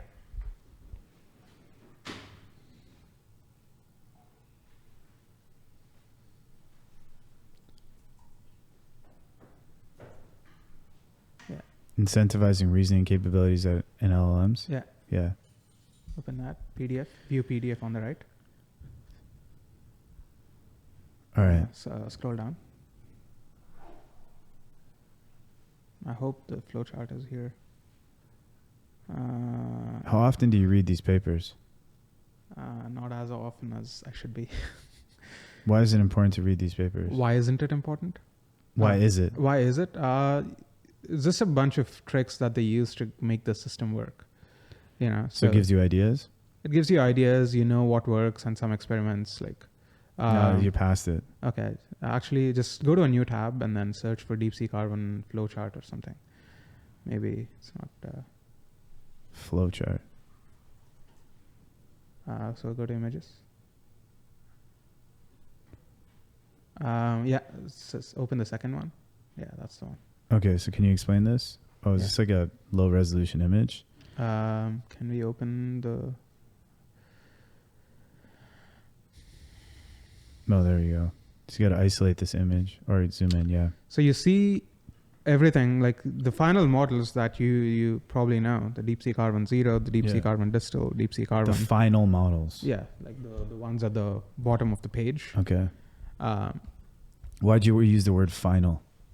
Meaning the end result? yeah, the end Okay. result. And the kind of, if you trace them back, it stems Yeah. from. So you have to the- follow these arrows. Yeah. It stems from DeepSeek v3 base. Yeah, exactly. That's And the initial input. That's the foundation model. Okay, so the foundation model, I mean, now people refer to like the final things as like also foundation model. because that could now be the new input. Yeah, like the word foundation is constantly being redefined because like you used to have the final systems like R10 and R1, and whatever analog of that as like for like previous models, as like, okay, the foundation model is the base model because all of your post-training pipelines where The like base model, yeah. yeah, where the alignment happens, Yes. is like your base model is acting as the foundation upon Yes. which your LLM, like It's entire the company- initial capability you start with. yeah, And then you're going through a process of training that initial capability for whatever kind of like yeah. adjusted outcome that you need. Yeah, the whole hypothesis is that like the base model has all the knowledge that you need because it looked at almost all of the Yeah. internet, and all you need is a little bit of like RL or like supervised fine tuning to Change what it can do. yeah Or to change kind of how it does extract those things that it already knows. It's like Yeah. prompting, you know, like Yeah. prompting in a human sense. Yes. You have all the, like humans are bad at recall, but like humans are good at recall, but like not unprompted. Like if I say list out all the things that you know about this world, No, it's not realistic. no, I prompt you that, right? Yeah. Like so you already know the stuff, but I'm just getting it out by prompting you. Yeah. And it's kind of the same hypothesis here. Like this post-training pipeline relies on the fact that Interesting. you're saying the base model has this knowledge, so let's kind of like extend that by showing it, okay, this is how you extract it when someone prompts you. That's really cool. And so what does it take to make one of these base models? What's the process of making the base model then? Right? Because Yeah. this is a process of refining a base model. Mhm. But but the process of creating the base model is like different. And Yeah. the base model is like the foundational model, Yeah. right? So that So what is foundation. the architecture of a foundational model? It's just the transformer architecture, which is like you have Can you pull the transformer architecture or something? search for QWERTY maybe. QWERTY transformer. Gwen, right? Qwen. Yeah, Qwen. 3. QW. Oh, yeah. Gwen 3. Yeah. Transformer model diagram.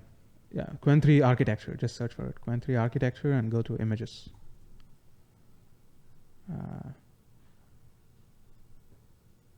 Okay. Yeah. Go to the bottom one. No. Second row. Okay. Yeah. Second row, fourth column. Yeah, second row, fourth column. Is that the one? Why are all these low res, man? Maybe you gotta click on. Let's see. Damn, some crazy website. Okay. Yeah, Is it keep image you scrolling can down. see? Do you ever go on websites like this and then you're reading shit? normal? Yeah, it's easy to come across these, Oh, there we especially go. for You code. can zoom in code on stuff. this or something. Yeah. Isolate this image. You can open a new tab. Yeah. Open image in new tab. Yeah. Oh, you tried Alright. this already. Okay, so we just got to zoom in on that. Well, let's just use the result there. All right, here. This is what you got, man. Qwen 3 dense. Does this work? Yeah, I think so. Let me. So this is the QK norm. Yeah. so this is like the architecture of a foundation model. yeah. Okay. So you have different stuff happening here, which is like there are multiple intuitions here. Like for MLP, I'm still unsure why MLP is so important as it turns out to be, like empirically. But the core, if you reverse engineer the algorithm, like let's say like you're speaking a sentence, and each word has its true meaning only in the context in which it's like said. Yes. Right. So that's the core thing. That's the core intuition. Like what's an example of that? I like the beach. Yeah. Let's pick something more contextual, more like ambiguous if you isolate the words.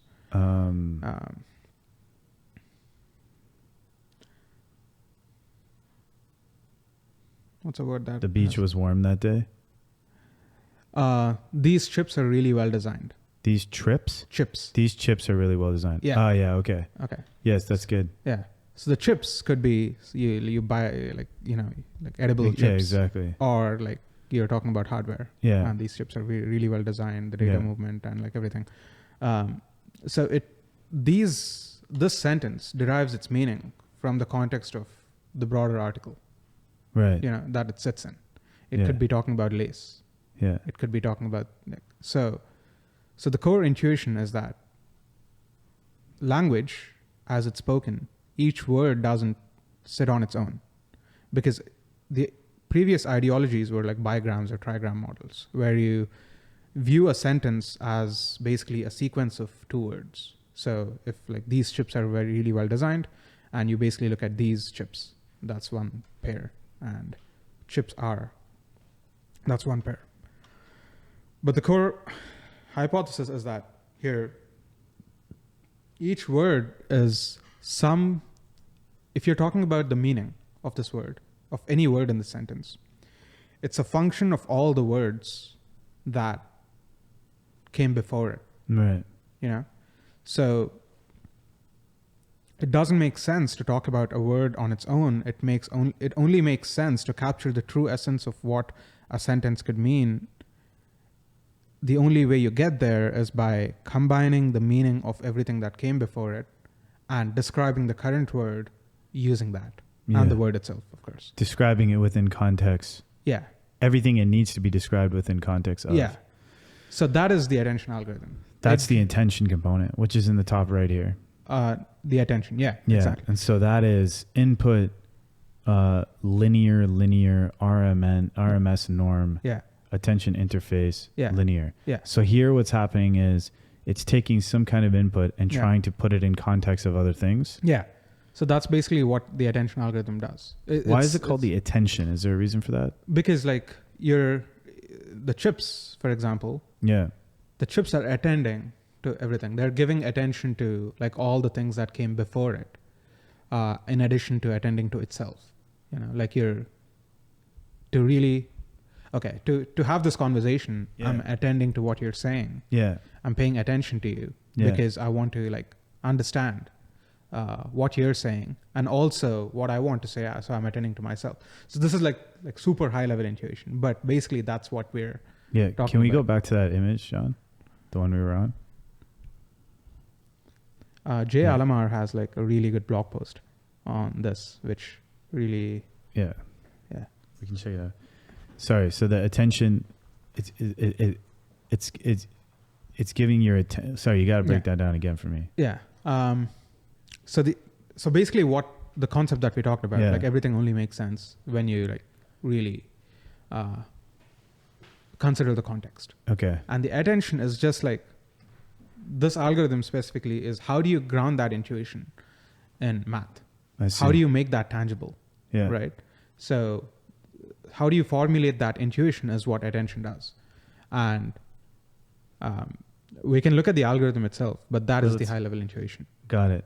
So that's in order to put it in context, you have to know what to give attention to and what not to give attention to. Right. And hopefully you learn that. Yeah. Okay. Yeah. You don't know that right away. Right. But over the course of training, you pick that up. Okay. And then so I have to study this way more, but then there's MLP. Yeah, MLP, that I don't have good intuitions for why. What does it stand for? Multi-layer perceptron. Multi-layer perceptron. Perceptron. Yeah. And so you have an input there. Yeah. Do you know why the word linear is used here? It's a linear projection, which is like, do you know, yeah, this is like what we were talking about the other day. Y is equal to mx plus c. Yeah. That's a linear model. Yeah. You know, it's like there's a slope, there's an intercept. Yes. And now we are talking about a one-dimensional, like a two-dimensional plot here, right? X on the x-axis and y on the y-axis. Yes. And there is a way to extend this generally to like multiple dimensions. Yeah. You know, like maybe there are 100 dimensions. So instead of just x-axis, maybe you'll have x1, x2, and so on up to x100. Yes. So, and now maybe each axis has its own slope, you know? So it's m1 x1 plus m2 x2 plus m3 x3. So it's like way more dimensions to it. Yeah. So basically there are 100 slopes for each of the 100 dimensions. And then there is a bias term, which is basically like you can combine the intercept. Yeah. So what you end up with is like an equation that says y is equal to m1 x1 plus m2 x2 plus m3 x3. That's like a linear term. Yeah, Right. It's like a inner product of two Yeah. vectors. Like it's basically like a matrix multiplication, which forms the core component of almost every, of all the things you see here, there is some matmal aspect, like matrix multiplication aspect. Yes. And linears are basically just like a matrix multiplication. Okay. Yeah. And then what's SILU? It's like, I didn't know they used to see, it's like an activation layer. Yeah. So basically now you have linearities, right? Yeah. So there's like this thing called composition of linearities. Okay. So what is that? So when you basically like combine, you add a linear term on like, how do I explain this? So I'll say this and then I'll break it down. Sure. A composition of linear models is still a linear model. So what that means is basically like if you have, do you know matrix multiplication? A little bit. Okay. So I'm getting the idea here though. Yeah. Like you're bringing in these kind of like, my understanding is you're bringing in these kind of linear kind of projections and you're stacking them on top of each other. yeah. So Right. ultimately when you stack these linears on top of each other, Yes. in isolation, that system is still linear. Right. Because you can combine all the like the weight matrices or like the linear terms, and it would still, you can express that as a new matrix. Yeah. But that's inherently, if you look at that system, there are caveats here. But if you look at that system, you're not actually giving it new capability. You're expressing the combined matrix as a composition of like three matrices. You know, that is not like, you're not giving it new capabilities. Right. Right. You know, like in terms of its expressive power, it's not any different. Okay. So a nonlinearity is basically like breaks that chain. So we are basically saying, okay, there's a singular matrix multiplication here. So let's say, You're breaking out of that paradigm. yeah, you're adding like almost like stochasticity. Okay. You know, like you're saying, okay, now you have the output of this linear, output of this matrix multiplication, or like m1 x1 plus m2 x2 plus m3 x3, so on. And I want to say, hey, like I want to say that like, okay, if it's greater than 0, then it's this value. If it's less than 0, it's just 0. The output. That's like a ReLU. But what this does is like,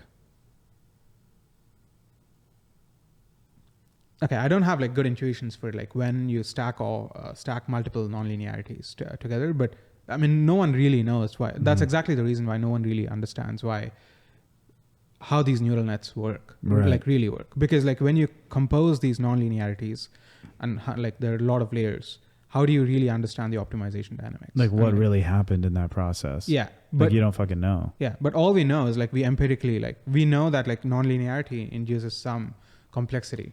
Which if you read the output could be intuitively correct. Like it could, meaning like you don't know how it's exactly what's happening in the middle, but you're knowing when you added this nonlinearity in this way, the results are more. Yeah, the results are more like what you want. Yeah, people have visualized a trained neural net's activations. Activations being like the intermediate outputs. Yeah, and they did find hierarchy in like how these activations are represented.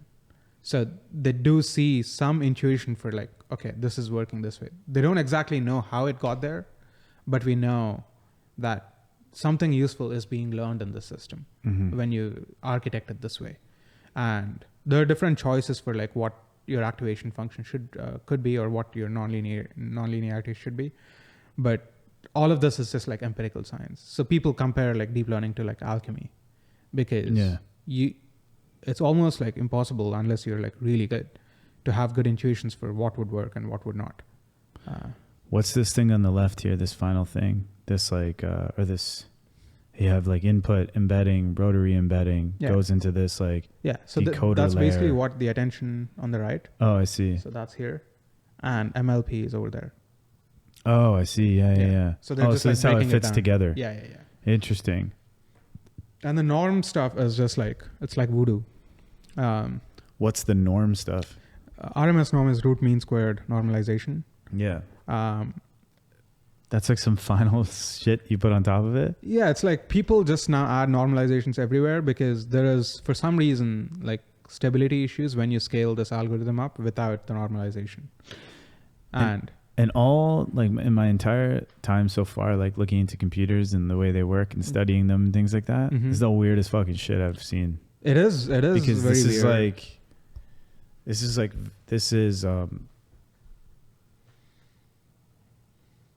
Yeah, I've never seen anything like this before.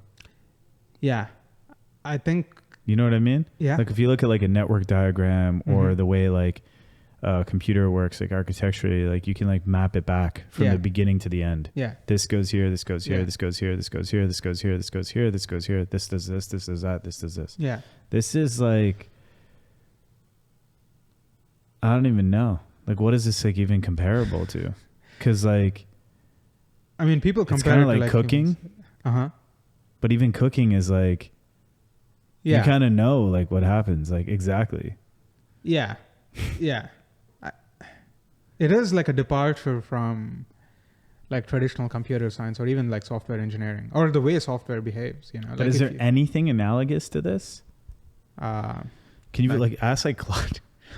Ask it like, is there anything analogous to the architecture of a foundation model? It's probably just going to say human brain or something. Yeah, maybe. Is there anything analogous to the architecture of a foundation model in that you can understand how it functions architecturally, but you can't understand exactly how an input leads to a specific output? Is there anything analogous to the architecture of a foundation model? I forgot what I said now. It's like, is there anything analogous to the architecture of a foundation model in that you can understand the way the architecture is created, but you cannot directly understand how an input led to an output. You cannot exactly understand. Sorry, the way the input led to an output. You have to change directly to exactly. Yeah, thanks. Let's see. You have your talk like now, by the way. It's 12. It's at 1. Oh, is it? Yeah. I thought it was 12 to 1. No, it's 1 to 2. Oh, shit. Okay. Okay. Yes, there are several fascinating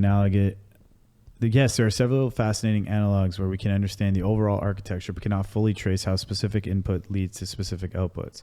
Let me explain this fundamental concept in some key examples. The core principle. This phenomenon occurs in complex emergent systems. Systems where the whole exhibits behaviors that cannot be easily produced from understanding the individual parts, even when we fully understand how those parts are constructed. Key analogs, as you mentioned, the human brain. We understand neural architecture quite well, how neurons connect via synapses, how action potentials work, how different brain regions are organized, but we cannot trace exactly how a specific thought, memory, or decision emerges from the firing patterns of billions of neurons. The leap from these neurons fired in this pattern to this person deciding to have pizza for lunch remains largely mysterious. Weather systems. We understand atmospheric physics perfectly, how pressure, temperature, humidity, and wind interact according to fluid dynamics. We can model the equations governing every air molecule. Yet we cannot predict exactly where a specific raindrop will fall next Tuesday, because tiny differences in initial conditions create dramatically different outcomes. Chaos theory. We understand how individual species interact, predator-prey relationships, nutrient cycles, energy flows, but we cannot predict exactly how introducing one new species will ripple through an entire ecosystem over time. The interactions are too numerous and interconnected. We understand the basic mechanisms in the markets of supply and demand, how trades execute, how news affects sentiment, but we cannot predict exactly why a stock moved 3% on a particular day, even when we know all the rules governing how markets operate. This occurs because of several fundamental principles. Emergence. Higher level behavior arises from lower level interactions in ways that aren't simply additive. The system becomes qualitatively different from the sum of its parts. Non-linearity. Small changes in outputs can produce dramatically different outputs, making it impossible to work backwards from an output to determine exactly what caused it. Distributed processing. The computation happens across many interconnected components simultaneously, with no central location where we can point and say the decision happened here.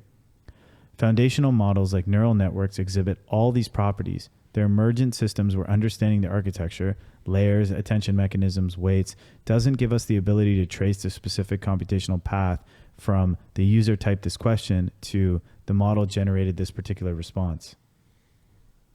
This is actually a fundamental feature of how intelligence and complex adaptive systems work, not a limitation of our current understanding.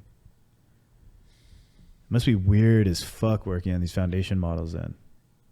Because like, you're just kind of like, at a certain point, you're kind of just like fucking around. Yeah. It's very much... Yeah, there's a big aspect of just like fucking around. Like, you know, you experiment and like you just like...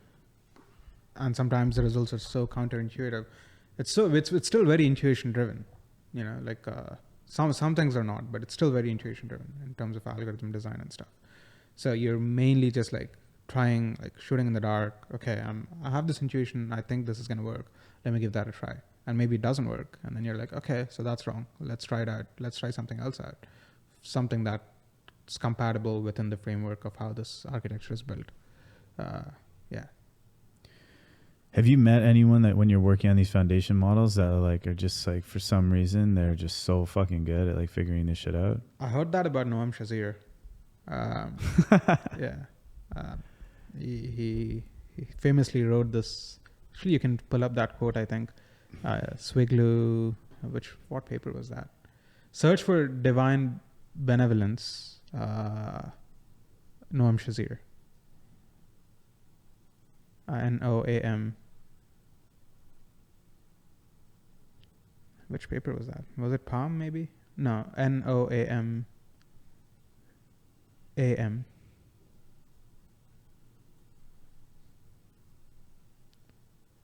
No. Noam. Noam. Shazir. Yeah. Shaz. Yeah. EER. EER. Yeah. Which paper was that? Well, this Reddit post. The glue variance improved transformer. Yeah, that's the one. Search for divine. Well, let me read this abstract first. Okay. GLU variance improved transformer. Gated linear units. Can you zoom in on this a bit? Gated linear units consist of the component-wise product of two linear projections, one of which is first passed through a sigmoid function. Variations on GLU are possible using different non-linear or even linear functions in place of sigmoid. We test these variants in the feed-forward sublayer of the transformer sequence-to-sequence model and find that some of them yield quality improvements over the typically used RELU or GELU activations. Okay. Search for divine. Yeah. We offer no explanation as to why these architectures seem to work. We attribute their success, as all else, to divine benevolence. What the fuck? Yeah. Let me read this whole conclusion. We have extended the GLU family of layers and proposed their use in transformers. In a transfer learning setup, the new variants seem to produce better perplexities for the denoising objects used in pre-training, as well as better results on many downstream language understanding tasks. These architectures are simple to implement and have no apparent computational drawbacks. We offer no explanation as to why these architectures seem to work. We attribute their success, as all else, to divine benevolence. Oh, what the fuck? So he basically worked on this project, Yeah. and then figured out that this architecture Yeah. for doing things, Mhm. and they measured it obviously. Yeah. It performed at a higher level Yeah. than everything else. Yeah. And at the end of it, he's like, the architect, like, it's simple to set these things up. Yeah. We configured it in this way. Yeah. But why this specifically works, Yeah. we don't know. Yeah. Yeah. Exactly. That's so weird. It happens repeatedly in machine learning. It just, you have intuitions, and even sometimes, like, you don't even have an intuition. Maybe you're just like, let me just try it. I have too much compute. I'm just going to give that a shot. And it just works. Damn. A lot of these things, like, when like a certain kind of technology is like rising in proliferation, Mm-hmm. like they start to influence, like they can like influence like cultural values and stuff. And they influence like the way you see the world. Mm. Like carrying a phone with you everywhere you go changes how you think about the world. It's changed how we write, Yeah. like, Like in what way? well, technology. Okay, I'll give you an example. Is like, maybe this is like a little bit. Maybe I don't have like the words for this like fully, right? But for example, the computer. Mm-hmm. Okay, so the computer built on a lot of abstractions of the previously most popular knowledge creation device, which was the typewriter. And so when you look at like the form factor of a typewriter, and if you ever use one, they're fucking awesome, by the way. Like if you use like an old typewriter, Yeah. I have one. Mm-hmm. I think it's an Olympia SM9, but Okay. it's like sick because Do you you use still it. use it? Yeah, I use it sometimes, not as much as I used to. Mm-hmm. But now I'm like obsidian till I die. But it's like, I had this typewriter at home, and the interesting thing about it is that it's really good. Mm-hmm. Like this thing was created many, many years ago, and I think mine was created in like the 1950s or something, maybe earlier than that. You can look it up, Olympia SM9 typewriter. Try to find like this history and everything.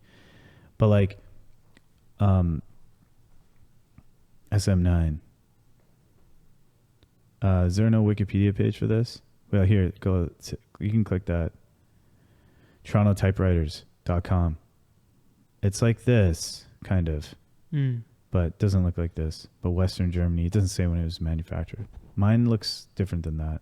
Okay. Mine looks exactly 1960s right there. Mine looks Oh, exactly that's like sick. that second image in the popular products. It's like an old computer keyboard. Obviously, this is older, but yeah. Yeah, like that popular products. See those three images? Like mine looks exactly like that. Mm. But the point is that they built on top of the extraction of a typewriter Mm-hmm. in order to like create the keyboard as like a way of interacting with the computer, right? And they're like, look, it's kind of like a typewriter, but Yeah. it can just like do more things. And when they had like the typewriter, you would like walk into their offices, and like there would be people, there would be like typists that were hired. Yeah. They were trained how to type. So if you walked into an office, you hear like, right? Yeah. And that influences like the design of the office. It influences like how people think. It's like, oh, it influences like working relationships, Mm-hmm. right? And then eventually that typewriter influenced the way the computer was created, Mm-hmm. right? Right. Because in order to, the input mechanism, they took the input mechanism of a keyboard, Mm-hmm. right? Which then influences like so much shit. It influences the creation of terminal and DOS. Like it influences like WASD on a keyboard when you're playing a first person shooter and shit and you have a mouse. Yeah. So it influences, there's all these like downstream impacts, Mm-hmm. right? You open a phone now. When a phone pops up, a keyboard slides up, Mm-hmm. right? Yeah. And like the keyboard has the same fucking layout as a typewriter from like the 1930s or whatever the fuck, whenever they came up with the QWERTY layout. Mm-hmm. So that typewriter is influencing a capacitive touchscreen keyboard that's like sliding up now. Mm-hmm. We're still using that same fucking thing. Yeah. Right. Yeah. And because we're like, oh, it's like having the keyboard that's on your computer, but like on your phone. Mm-hmm. So we build on top of these like understood abstractions, and they like influence us. Right. Right. And I think a lot of like this deterministic thing that like the primary system that we interact with in the creation of technology is like deterministic, right? It's like, you know, ones and zeros, and it's like, it does this and it does that. Yeah. And then now that's changing. Yeah. And there might be shifts that might shift culture in a lot of different ways. Like right now, the way it's shifting it is you're referencing this Noam Shazir guy's thing in this random fucking conversation that we're having. And you're like saying, hey, this is interesting. And then I'm just a dude who doesn't know fucking anything about AI. And I'm like, whoa, that's crazy. So it's like starting to influence things. See? Yeah. Right? We're starting to talk about it. It's starting to, and then what happens is once the idea comes into play, that it's like, oh, wait, you can create things where you understand the components of it. The architecture of it can be simple, but we got to kind of just like run it to see what happens. Yeah. It makes me wonder how that would influence the way we approach problems in like our society. Yeah.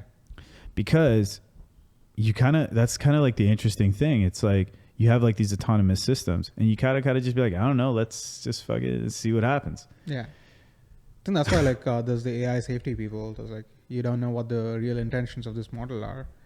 And what if it's saying like, oh, I'll help you out, but it's really thinking, no, well, I'm actually here to screw you over or something. Do you think anything of that?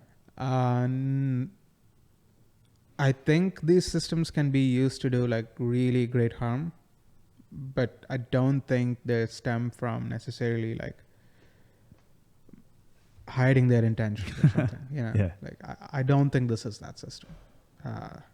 But you know, who knows? Interesting. Yeah. Yeah. The standard QWERTY layout wasn't designed for efficiency or alphabetical order. It was actually designed to solve a mechanical problem that no longer exists. The real origin story. Early typewriters had metal type bars that would swing up to strike the paper. When typists went too fast, this is it. When typists went too fast, frequently used letter combination would cause these mechanical arms to jam together. The QWERTY layout was specifically designed to separate commonly used letter pairs to prevent this jamming, to slow down typing. Yeah. And so the way, if you've never used a typewriter before, which cool. I'm going to guess most people haven't, basically what happens is you push this key on the typewriter. I've had it finger, like you've used one. Yeah. And so what happens is you push a key, and when you push the key, a metal like hammer pops up, and it fucking slams the piece of paper. But as it's slamming the paper, a ribbon is lifted, and then it slams the ribbon onto the paper, and that metal piece, that like hammer, has the shape of the letter on it. And so it's like just slamming the letter through this like ink ribbon onto the paper, right? It's like coming up. So if you type really fast, there's not enough time for the hammer to hit the paper and then go back before the next hammer thing hits it again. Right? Because it's a mechanical process. There's no digital element. It's crazy. It's kind of weird to pick up a typewriter from the 1950s and just put a paper in and start fucking using it, because it doesn't need batteries. It doesn't need any of that. It's this like knowledge. It's a word processor that's entirely really offline. You know, even this is like interesting, like that it was designed to separate commonly used letter pairs. To slow it down. It's like, oh fuck. In a way, it's like not really the optimal layout, like for like typing stuff, or like because the phones don't have the same limitation. But obviously, people are too used to that now. Now it's like QWERTY everywhere. But it's just so interesting that this mechanical limitation of a typewriter has influenced. Like we're still using it, and then that doesn't even account for like first-person shooters, man. Spacebar is jump. Shift is walk. We should wrap though. I feel like we got to like dive deeper, man. I feel we're just scratching the surface, man. For sure. We'll We'll do So- it through the school. Yeah. The school's going to be a deep dive. Yeah. So the plan now, it's 12:16 or 12:17 p.m. Yeah. in Toronto. Mm-hmm. In like 30 minutes, people will start rolling in to New Stadium. Yeah. And you're going to like break down Toronto School of Foundation Modeling. It's going to be more of a discussion because Yeah. I still have like a lot more. Like, Yeah. Open-ended questions about- discussion. Yeah. Yeah. Yeah. You're going to map out some of the thoughts, some open-ended loops, things that you're thinking about. Yeah. And then we'll see where it goes from there. Yeah. Yeah. Okay, cool. Thanks for everything, man. I really, really appreciate everything that you do. It's been like really cool to get to know you. It's fun having you like hang around all the time, learning from you. It's nice. You every time I hang out with you, man, I learn something and I feel like it makes me a happier person. Your existence has improved my life, man. Thank you. Thank you. Likewise. Yes. There we go, man. Done. Nice. You survived. I did survive. I wasn't sure what I was going to talk about for 2 hours.